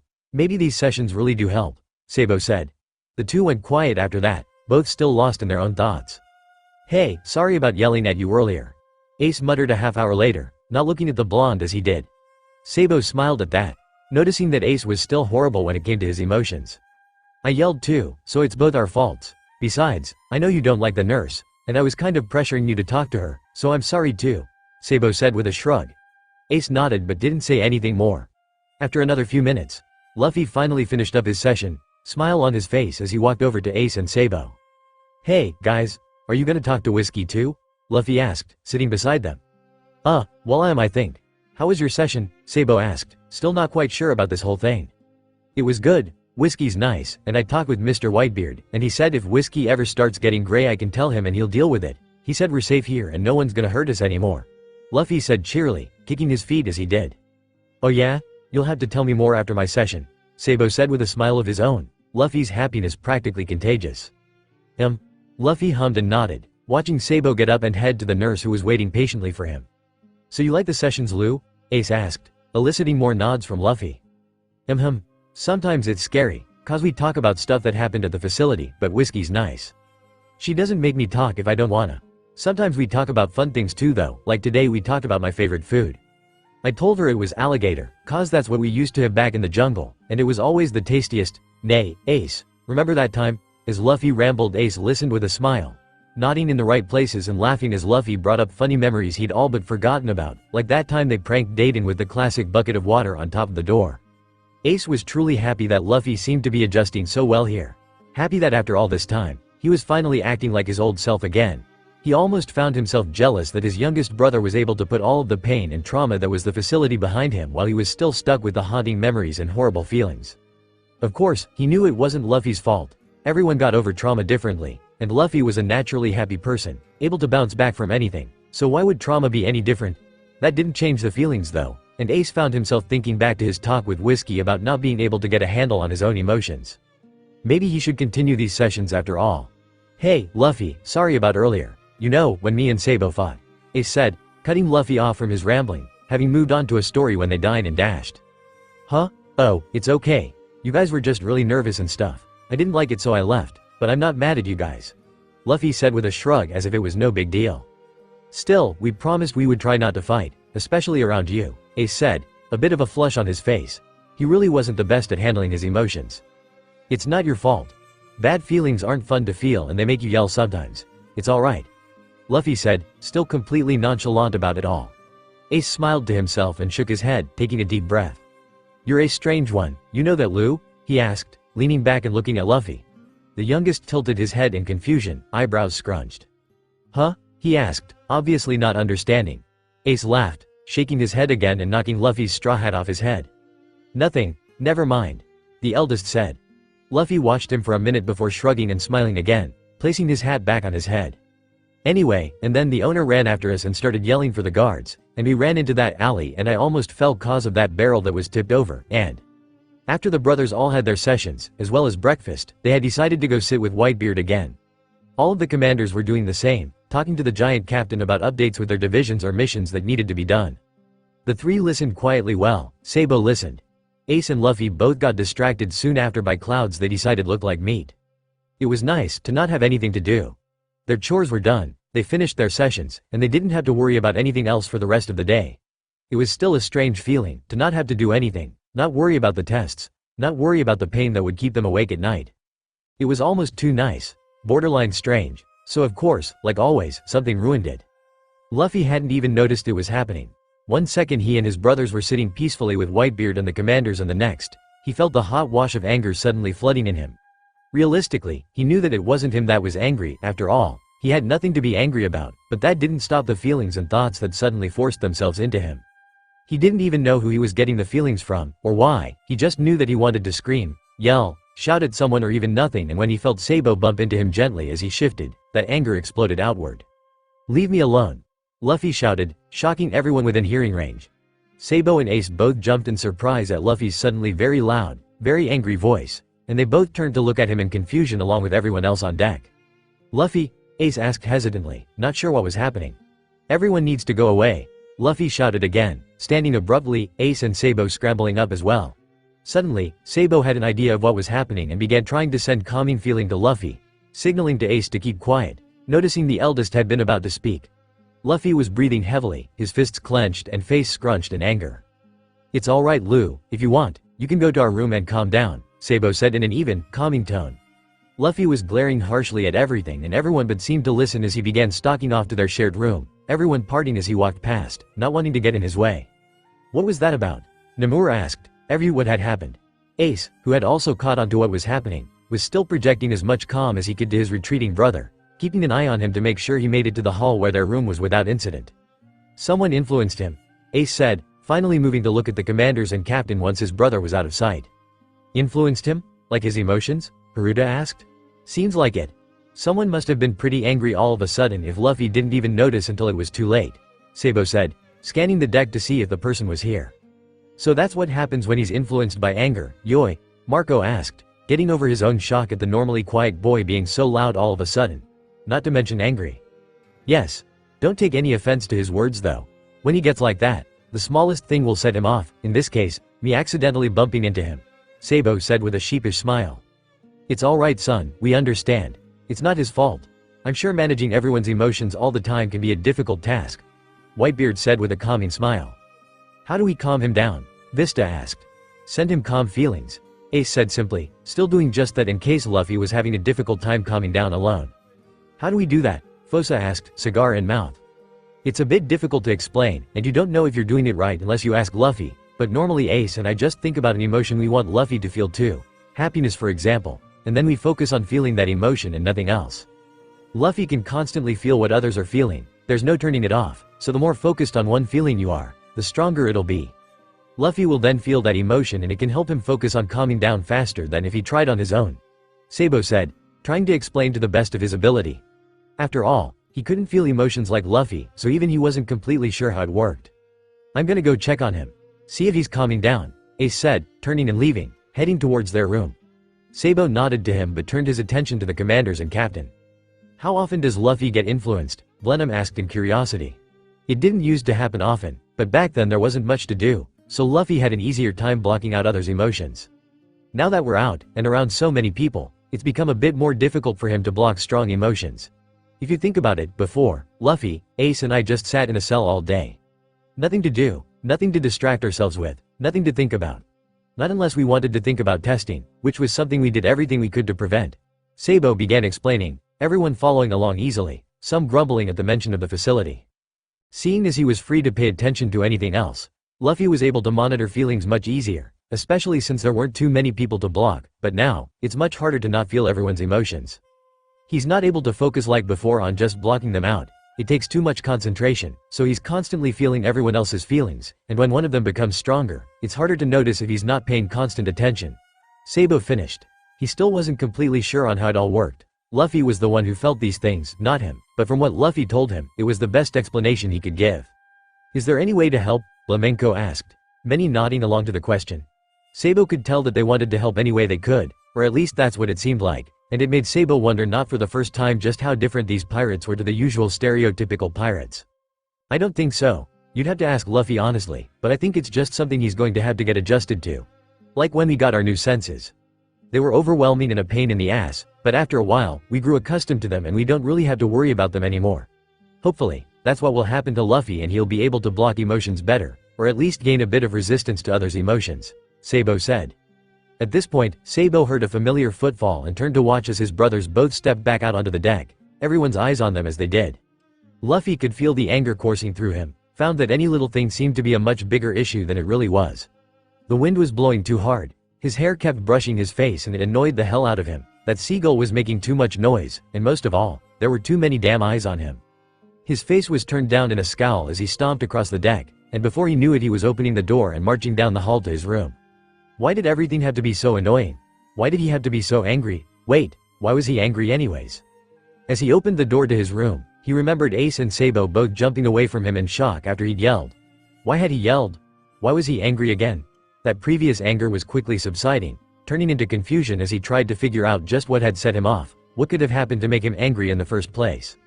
1 second he was sitting on the deck with his brothers, listening to the commanders talk to Whitebeard, and the next thing he knew he was flying into a burning rage. Racking his brain, Luffy sat down on the bed and tried desperately to figure out what had happened. He tilted his head back and forth, his face slowly turning red as he thought.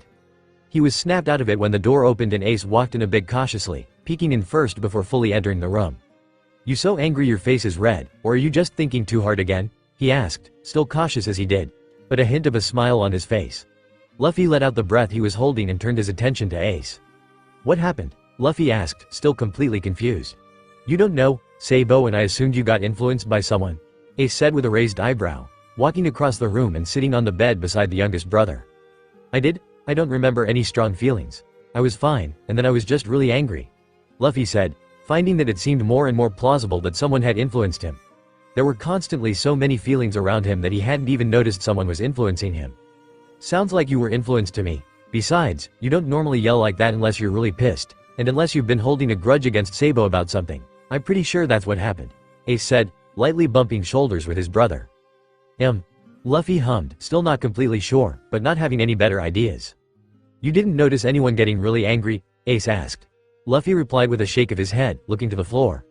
"No, there are so many feelings all the time. I didn't notice any of them getting stronger," the boy said.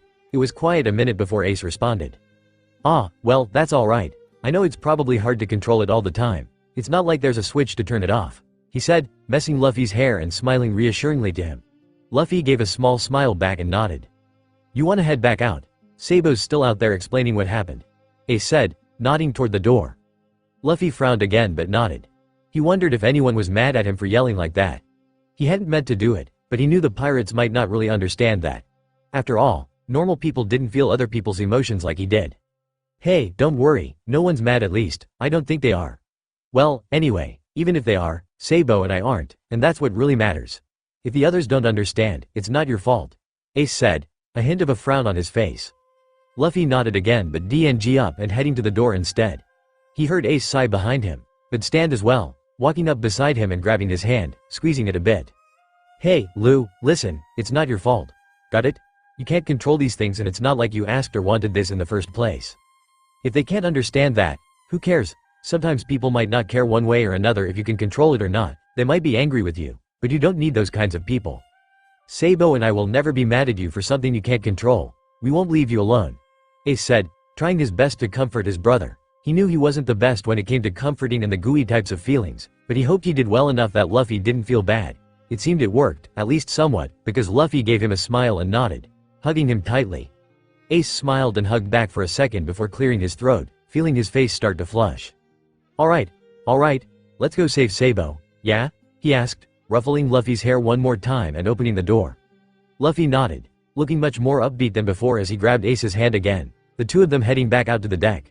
Of course, once they reached the deck, all eyes were once again, as always, on them, but by now they'd become professionals at ignoring the stares and headed straight for where they knew their brother was. The blonde was already looking their way as they walked towards him, and Luffy's smile brightened even more at the positive feelings Luffy felt being sent his way. He also noticed that the commanders seemed to be happy to see him too, and he wondered if Sabou taught them how to send him emotions because he could feel the projections of calmness coming from them, even the captain. It was a nice feeling, and he was even happier that there didn't seem to be any anger towards his outburst earlier. "Hey Luffy, feeling better?" Izo asked gently, a smile on his painted face. Sorry for yelling at you guys, I didn't mean it." Luffy apologized sheepishly, scratching the back of his neck as he did.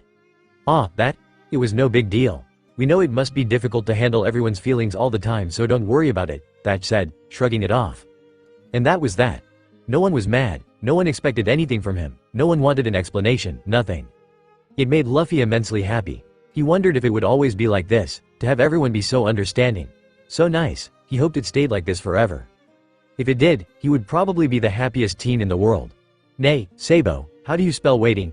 Luffy asked, face scrunched in thought, pen in hand as he stared at his journal. Sabou, who sat on the bed with his own journal, didn't even look up from his writing. "Sound it out, Lou. What do you think?" he asked. Way. W. A. Wade. D. Luffy asked, looking over to the blonde who shook his head. "No, it sounds like a D sound, but it's not. There's also a letter before that, a silent one that helps the A make the long A sound," Sabou explained, still writing as he did. "Oh, W-A-I?" Luffy guessed, and Sabou nodded to that. "W-A-I-T, another nod. I-N-G? Good job, Lou, that's right," Sabou said, pausing his writing to smile at the smallest. Luffy beamed back before turning back to his journal and scribbling the word down. Ace, who was also writing, smiled to himself at Luffy's enthusiasm. They'd all had nightmares that night, so they were writing them down with different endings. Occasionally he or Luffy had trouble with a word and would ask Sabou for clarification, but other than that, it was quiet in the room. Eventually, one by one, they finished their writing and decided they would head to breakfast. Sabou listened to those inside the galley chat happily amongst each other, plates and silverware clinking alongside their words. When the three reached the galley, they were quick to head to the commander's table, Thatch placing their food in front of them. "Just in time," Thatch said with a smile as he put the plates down, smiling to them. "Seems so," Sabou replied with a smile. Luffy grinned to the chef as well, thanking him before chowing down, Ace doing the same beside him. The creeping of darkness made Luffy pause momentarily, gaining more than a few curious looks, but Luffy ignored it, allowing Whitebeard's warmth to overpower the sickening feelings as he ate. "Teach is back," Luffy said simply, the commanders all stopping in their conversations to listen. "He is, I don't think he even sent word he was nearby," Jozu said with a frown. Ever since the brothers warned them about the man, they'd been picking up on more and more red flags from the bearded man. "Course he didn't," Ace muttered darkly, earning an elbow from Sabou. After all, the commanders still might be holding out hope that Teach wasn't a bad guy, so insulting him in front of them would do them no good except possibly make the commanders mad. "He's almost at the Mobi. A couple minutes," Luffy said calmly, happy he was close by Whitebeard. "Thank you for the information, son," Whitebeard said, nodding to Luffy, who smiled back before returning to eating, though at a significantly slower pace. Now that the brothers knew Teach would be here, they didn't want to finish too soon in case they were the only ones out on deck. They didn't want to give Teach the chance to be alone with them no matter what. Eventually, they finished at the same time Fosa and Kingdu did, all of them heading out to the deck after they sent their plates back to the kitchen. The commanders had all picked up on the fact that the brothers would wait for one of them to go with them to the deck whenever Teach was there, and they didn't mind having them tag along with them. It gave them a chance to better get to know them. The group headed out to the deck, and rather than going off somewhere in the belly of the Mobi, Kingdu and Fosa decided to stay out on deck with the brothers, all of them heading towards the railing the trio usually sat on and sitting there, talking with each other. They sat and talked like this until more and more people filled the deck. At that point, Kingdu and Fosa both had to go do work for their division, saying their goodbyes to the brothers. They sat there quietly for a moment before Sabou remembered this morning. "Why don't I go get some books I picked up on the last island? I can help you too with your writing and spelling," Sabou said. Ace and Luffy looked at each other before shrugging. "Sure," they said. Sabou nodded and headed off, telling them not to cause any trouble in the few minutes he'd be gone. As the two waited, they watched the clouds, one of their favorite pastimes. They were interrupted when Thatch came over though. "Hey you two, where's Sabou?" the pompadoured man asked, sitting beside Ace. "He went to go get some books," Ace said, nodding toward the door that led to their room. "Books? What for?" Thatch asked, curious. It wasn't that he thought the brothers' reading was weird. It was something he felt Sabou would actually do to pass time, but he hadn't seen them reading since they'd been here. He hadn't even known they could read. After all, they'd practically grown up in the facility. "He's gonna help us with our spelling. Sabou's a good teacher. He taught us how to read and write," Luffy said with a smile. Thatch smiled back. "Oh yeah? I bet he is. He seems pretty smart," Thatch said honestly. The brothers did use the word smart for Sabou's name in their silent language after all. "He is," He's read a lot of books, so he knows a lot of different things. He knew that this one plant was bad one time just by looking at it. Luffy said, remembering back to that memory. To be fair, a lot of people know to stay away from poison ivy, Sabou said as he returned, books, paper, and pens in hand. He handed his brothers some paper and pens before sitting with them. Yeah, but I didn't, besides, you know a lot of other stuff too, Luffy said as he took his pen and paper. Alright, I get it. Here, hold it like this, Sabou said, adjusting the way Luffy was holding the pen. Pens are harder to hold than chalk, Luffy mumbled as he adjusted his hold. Ace watched out of the corner of his eye how Sabou adjusted Luffy's hold and did the same himself, finding it did feel better than how he had been holding it before. Thatch watched the whole thing with a smile. It's because they're bigger and have more weight.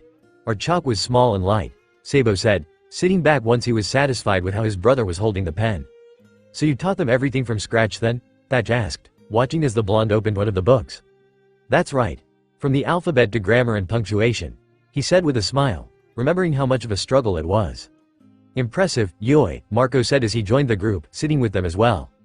It wasn't too bad, there wasn't much else to do so it was easy to get these two to focus, Sabou said with a shrug, finding the page he wanted. Remember to sound it out. Pronunciation, Sabou said to Ace and Luffy. The two nodded, their tongues immediately sticking out in concentration as they focused on figuring out how to spell the word. How did you learn to read and write? You go to school? Thatch asked curiously, wondering how only one of the brothers seemed to know. Sort of. I kind of used to be a noble. I didn't agree with their way of thinking through and ran away. That's how I met Ace, and then Luffy eventually showed up. Sabou said sheepishly, rubbing the back of his head. The two commanders were surprised momentarily. A noble, huh? Guess the top hat makes sense then, Thatch said with a smile. Sabou chuckled a bit at that. Didn't agree with their thinking, but I didn't exactly mind the fashion. Although, some of it can be a bit eccentric, Sabou said, thinking back to some of the crazier styles he'd seen. You got that right. One time I saw this woman wearing this huge dress, like, huge. It took up the whole path, Thatch said, spreading his arms out in an attempt to show just how big the dress was. Almost that's actually a C, not an S. Same for you Ace. Next word is accommodate, Sabou said, turning his attention momentarily to his brothers. They've got some pretty good handwriting, Marco admired, watching as Ace and Luffy wrote neatly along the paper.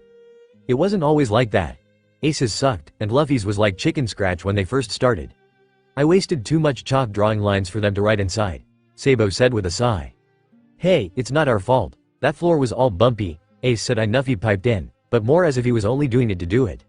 Ace, bumps don't make you cross your T's across the whole word, Sabou said, making the eldest huff. Well, Luffy kept nudging me and made my hand slip, he said. Yeah, Luffy said, making them all look at him. He blinked before grinning and returning to his word. Sure. Anyways, you just needed another C here Ace, and the same for you Luffy, except there's two M's, too, Sabou said, correcting their words again before continuing on. Next word is Wednesday, Sabou said, the two beginning to write once more. What made you want to do this again? Thatch asked, not having seen them do this before. Whiskey's having us do some writing, and these two use me as their personal dictionary every time they can't spell something, so I thought it'd be a good idea to brush up their skills and help them with a few more words.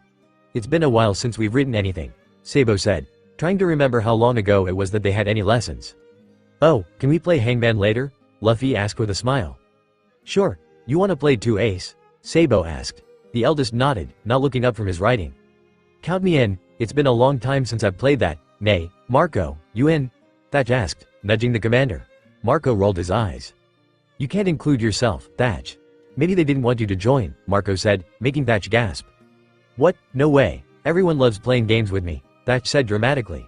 Marco shook his head and Sabou smiled. You two are free to join. The more the merrier, Sabou said as he corrected Ace and Luffy's spelling. See, they don't mind, Thatch said, pointing to them. The next word is onomatopoeia, Sabou said with a grin. Ace flashed him a glare at the word. Jerk, he said simply, racking his brain in an attempt to remember how to spell the word. Oh no, what oh Mia? Luffy asked in confusion, Thatch looking equally confused. An onomatopoeia, Sabou corrected, over-enunciating the word. What's that mean? Thatch asked, making Ace's head shoot up, eyes wide. See, it's not a word, I told you, he said, pointing to Thatch as he did, only making the poor chef even more confused. Sabou and Marco both smiled, holding back laughter. Just because everyone doesn't know the definition doesn't mean it's not a word Ace. It's a word that describes other words that sound like noises. For example buzz, or sizzle. Sabou explained, the chef listening with interest. Huh, I didn't know that was a word, Thatch said, Ace still muttering about Sabou making things up. Sabou made the corrections before telling them the next word, anonymous. Sabou continued to give them new words, all while talking with Thatch and Marco, before they eventually moved on to Hangman. A few of the other commanders joining in as well. It was a good time overall, but eventually, lunch was beginning and they all headed into the galley. Sabou making a quick stop with his brothers to drop off their books, paper, and pens. Lunch was peaceful despite Teach being present. The trio ate and did their best to ignore the man, which was easier said than done when they could practically feel his slimy stare on their backs the entire meal. He made them eager to finish, but they didn't dare finish faster than any of the commanders. Finally, though, they were leaving with Haruta and Izo. They spent some time with the two, teaching them some more taps that they hadn't gotten down yet, but eventually, they parted ways too. At this point Luffy wanted to go look at the figurehead, claiming he hadn't really had a good chance to do so yet, so the three of them headed to the upper deck.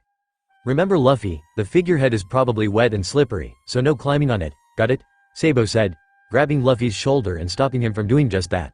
Luffy pouted. But it's so big and cool, he whined, gesturing to it and giving him a puppy-eyed look. Ace snickered behind Luffy and Sabou frowned. No Luffy. Knowing you, you'd fall in, Sabou said firmly, only making Luffy pout even more.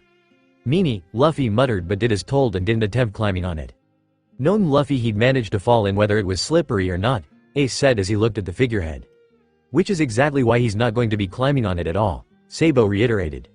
Look at it though, it's even got a face, Luffy said, Sabou and Ace both turning to look where Luffy was leaning over the railing to get a better look at the figurehead. Sabou's eyes widened at how far over the railing Luffy was hanging and moved to pull him back. Luffy, no hanging over the railing either, Sabou chastised as he rushed over. But Sabou look, it's got teeth too, Luffy said, pointing at said teeth and looking at the blonde. Ace was laughing where he stood, unbothered by Luffy's antics. Yes, I saw when we were on islands Luffy, not by dangling over railing.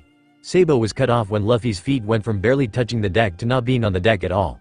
Luffy's face, which had been wearing a bright smile, suddenly turned into a shocked one, and Sabou rushed even faster forward in an attempt to catch his brother before he fell over the railing completely. Ace, who had been laughing, immediately stopped and ran forward to help. Sabou just barely missed grabbing Luffy's shirt, but Ace managed to grab one of Luffy's outstretched hands. However, he lost his footing and Luffy's extra weight put him off balance, which in turn made him tip over the railing as well. Damn it, Ace cursed as he and Luffy were both falling off the boat and into the water. Luffy tried his best to stretch his arm back towards the railing, but then he was in the water and his arm was going limp. There was a splash as both Luffy and Ace fell in, sinking quickly as they both fought the instinct of their devil fruits telling them they couldn't swim. After a few seconds, Ace was able to overpower that instinct and started kicking his feet in an attempt to swim to the surface. He had let go of Luffy's hand in the time he had been momentarily paralyzed, but he could see his brother swimming upwards as well a few feet away. They both reached the surface at the same time, gasping for air and coughing a bit. Damn it Luffy, stop proving Sabou right all the time, Ace shouted to his brother. There was no time for Luffy to respond as they both noticed a wave heading their way. They both took in gulps of air just in time for the wave to swallow them once again. Now underwater, it was hard for the two to figure out which way was up, but eventually, they were able to figure out which way to swim, both reaching the surface again. Sorry, but look, the figurehead is so cool, Luffy said as he looked at the Moby's figurehead, having a much better view in the water. Ace sighed but was once again stopped from responding as another wave came and swallowed them. Eventually, they were reaching the surface again, heaving in as much air as possible. You still good, Lou? Ace asked in between breaths, starting to feel the effects the ocean was trying to have on him. Luffy hummed, and Ace could see the sluggish way his eyes closed, his own not much better.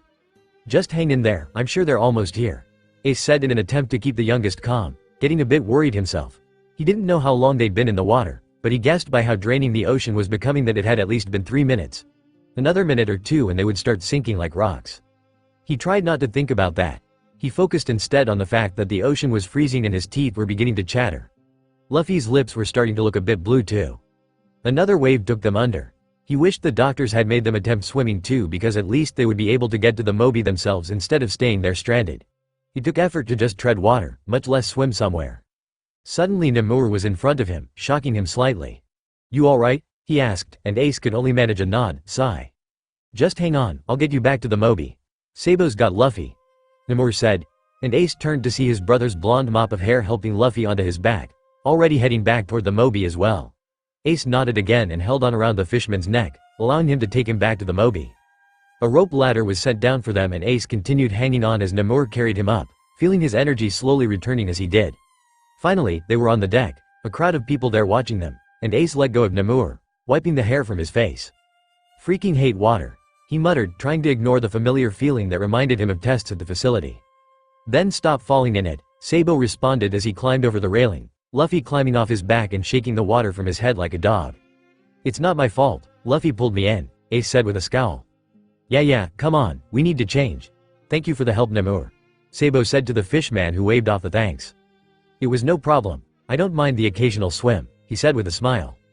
Sabou smiled and nodded before dragging his brothers off, lecturing Luffy about listening to him and being more careful. A week later, the brothers were finding that life on the Moby was easier than they thought life for them ever could be. As the days passed by, it was easy to get themselves lost in the easy routine that their life was becoming, found themselves becoming more and more comfortable around everyone, and even began making friends with more crew members than just the commanders and Whitebeard. Of course, not all of the week had been good. They had had a bad day, coincidentally on the day they were supposed to have a session with Whiskey. The next day they found her and told her that, even though they had missed a day, they still wanted to do the sessions. They'd had the session that day instead and told her all about what their bad days were, explained that they stayed in their room both because they hadn't gotten nearly enough sleep, as well as the fact that they were much more easy to put into a panic when they were in that state. She understood, and they found themselves liking the nurse even more. Sessions weren't as nerve-wracking to go to anymore, though there was still the usual anxiety that they normally felt when they thought about talking to nurses. They had one more session after that, and they went without any issue. They were finding that talking with Whiskey seemed to actually be helping, if only a little.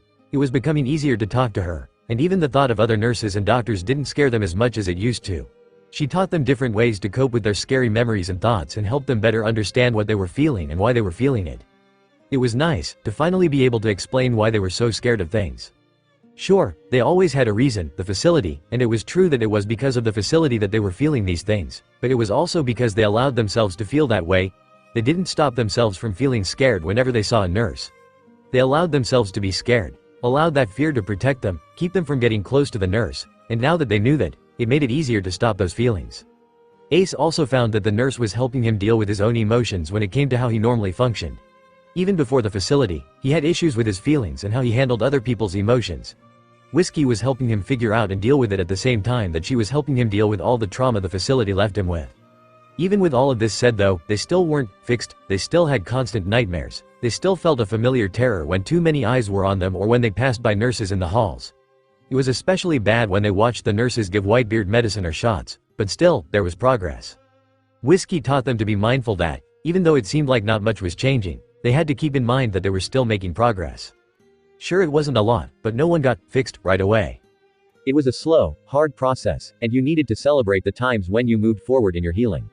It's like a broken leg. You can't walk on it the day after seeing the doctor. It takes time to heal, and some of that healing you have to do yourself.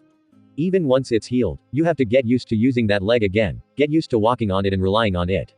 It's not always a fast process, and it takes time, but eventually, you can use that leg the way you used to. Another thing that happened during the week was that Teach had gone on yet another mission. Whitebeard said he seemed to be volunteering for more and more missions whenever they popped up, and seeing as the brothers didn't want him anywhere on board, they were alright with him taking those missions. Everyone was a bit curious as to what he could be doing during these missions, because sometimes he arrived back at the Moby much earlier than expected, or much later, but it didn't seem to be anything concerning, so they said nothing and allowed it. Teach being away was always a good thing, but his unpredictable appearances were unnerving in a way that reminded them all too much of Haru. They were doing their best to enjoy the time he was gone though. He was supposed to be back in 3 days, but again, that was only a general time frame for him. Really, he could come back any day now. Pushing the unnerved feelings away was difficult, but they were able to do it without too much difficulty. They were able to go about their days relatively happily, doing small things to keep their minds off of it, like Sabou teaching Ace and Luffy how to spell, or helping out more around the ship by doing chores they weren't even assigned. It kept them busy, but more importantly, distracted. Which is what they were doing at that moment. Rather than sitting and lounging on the deck, the brothers were helping the 14th Division clean it instead. Luffy was, per usual, being kept a close eye on as he dipped his mop in the bucket and slipped all around as he swabbed. Ace and Sabou were mindful to stay near him the entire time, not wanting him to get too close to the railing in case he slipped and fell off the boat again. They'd rather avoid any more unnecessary dips in the water. Luffy was having a great time as he hummed and occasionally sang a horrible, off-tune song of his own creation. No one had the heart to tell him to stop, even if it felt like their ears were going to start bleeding any second now. The boy danced around, effectively cleaning every bit of deck that he danced past. Ace and Sabou had a difficult time keeping up with him but were able to do so without too much issue as long as they avoided their brother's occasional swinging arms. "He's like a whirlwind," Jiru said with a smile as he watched the boy continue to sing and flail around. "You got that right," Ace muttered as he ducked under yet another arm, this time the one holding the mop. Because of this, his back got wet when the wet mop dripped on him. "Oi, Luffy, the mop stays on the deck, remember?" Ace called, stopping Luffy momentarily in his song as he turned to look at Ace, blinking owlishly. "Huh? Oh, sorry," he apologized with a smile before returning to his song as if he hadn't been interrupted. Ace shook his head but smiled, happy to see Luffy so joyful. "A happy Luffy is hard to pin down, that's for sure," Sabou said to Jiru as he dipped his mop in a bucket they were passing, Ace doing the same. "Thanks for helping out, by the way. Usually it takes 4 warnings and the threat of watch duty to make my division get off their asses and swab," Jiru said, gesturing to the pirates that were actually doing their jobs for once, all with various levels of smiles on their faces as they chatted amongst each other. "It's no problem. We needed something to do and thought we would help out. Luffy seems to enjoy swabbing anyway, and it's one of the only chores he can manage to do without too much of a problem. Speaking of Ace, he's gonna fall," Sabou said, not bothering to attempt saving their brother. Ace, who was closer, immediately shifted towards Luffy and caught their rubbery brother as he slipped, arms and mop flinging upwards as he did. "Careful, Lu," Ace reprimanded lightly before sending the boy off again, like a wind-up toy that had been rewound. "How'd you know he was gonna fall?" Jiru asked in confusion, watching Luffy twirl off again singing about islands in the north. "I heard him step in a puddle, and seeing as he's obviously not paying much attention and is spinning around, anytime he's stepped in a puddle he's fallen," Sabou said as he finished up swabbing his section of the deck. "Impressive," Jiru complimented. He and Sabou talked for another few minutes, both keeping a close eye on Luffy while Ace chased him around the deck. Occasionally Sabou warned Ace that Luffy was going to fall off, but other than that there wasn't much issue. Eventually, the entire deck was done and everyone was putting their mops away and dumping their buckets. Luffy finally song and went to put his and Ace's mops away as well while Ace dumped their buckets, still not trusting Luffy anywhere near the railing. Sabou did the same, dumping his bucket and putting away his own mop after saying goodbye to Jiru, before heading over to Ace and Luffy. "Have fun, Lu?" Sabou asked, ruffling the boys here. I like doing things outside, it's more fun than being inside," Luffy said, looking up to the sky and basking in the sunlight. Sabou was ready to respond but was distracted when he heard one of the men in the crow's nest come down to tell Whitebeard that he spotted pirates heading their way. "Yeah, well why don't we go sit by Whitebeard?" Sabou asked, steering his brothers towards the giant captain. "Sure, Mr. Whitebeard's really nice. Nay, Sabou, do you think he'll tell us a story?" Luffy asked, obviously still happy if the bounce in his step was anything to go on. "Maybe if you ask nicely, but I don't think he'll be able to get very far," Sabou said, earning a few confused looks. "What do you mean? Did you hear something?" Ace asked as he looked towards the captain, not seeing anything off, only one of the crewmates talking to him. "Not much, but it sounds like we're going to have some visitors soon," Sabou said as he also looked in the direction of where Whitebeard was, though without Ace's supervision he wasn't able to make out much more than the giant captain himself. "Nice or bad?" Luffy asked, tilting his head curiously. "Don't know yet. They're pirates and they're heading this way. From the sounds of it it's another group of rookies just entering the new world, so most likely bad," Sabou said, steering Luffy away from a particularly wet spot on the deck. Thanks to the sun the deck was beginning to dry but there were still spots with puddles thanks to Luffy's dancing that were taking a bit longer to dry. "Oh, do we get to fight them?" Luffy asked cheerfully, grin widening even more if possible. "Maybe, Luffy, but that's why we're going to Whitebeard. Seeing as you can barely walk to the captain without falling, I think it would be safer for everyone if you stayed close to him if we do fight. We don't need you falling in the middle of a fight and getting hurt," Sabou said, Ace nodding in agreement. "Yeah, the last thing we need is for you to slip right into a guy holding a sword," Ace said with a sigh and a shake of his head. "But that would be so fun, I wouldn't even have to move my legs," Luffy said, imitating how he would slide up to an enemy. Sabou and Ace both vetoing the idea immediately by crossing their arms in an X shape. "Nope. No way," Ace said, shaking his head again. "Ah, why not?" Luffy whined. "We just told you why, Luffy.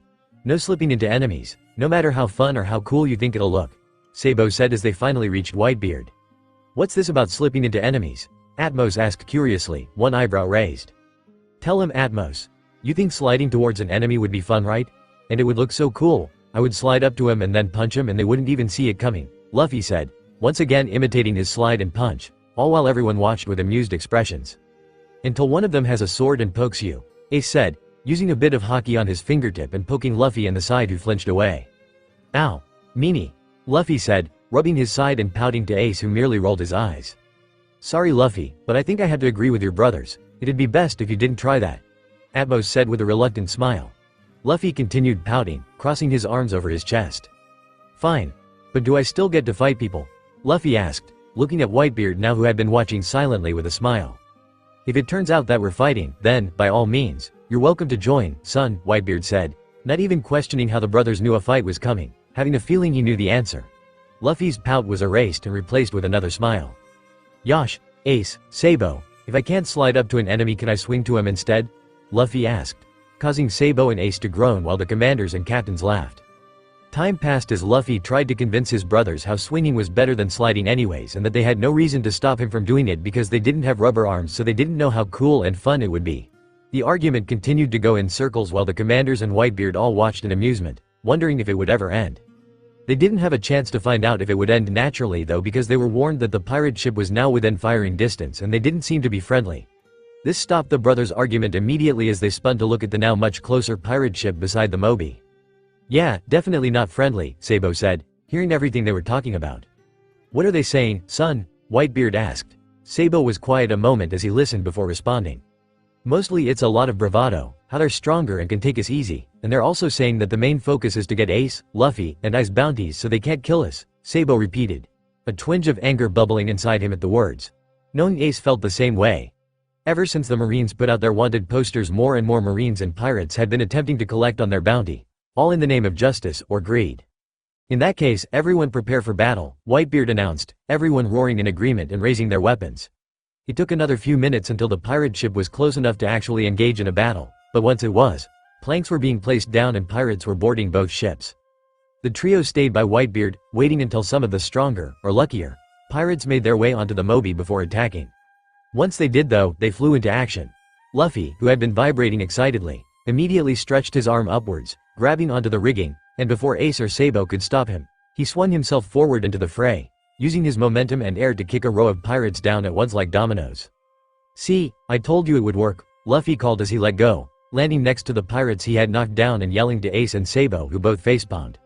You idiot, Ace shouted, running over to Luffy and punching one of the pirates Luffy had knocked down who had been getting back up, sword in hand.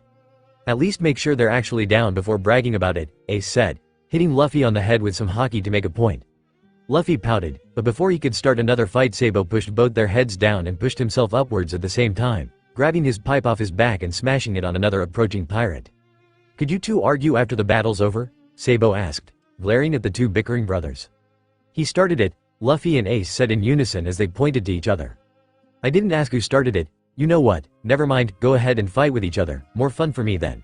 Sabou said, turning and running towards the oncoming enemy pirates. What? Luffy shouted, running after the blonde.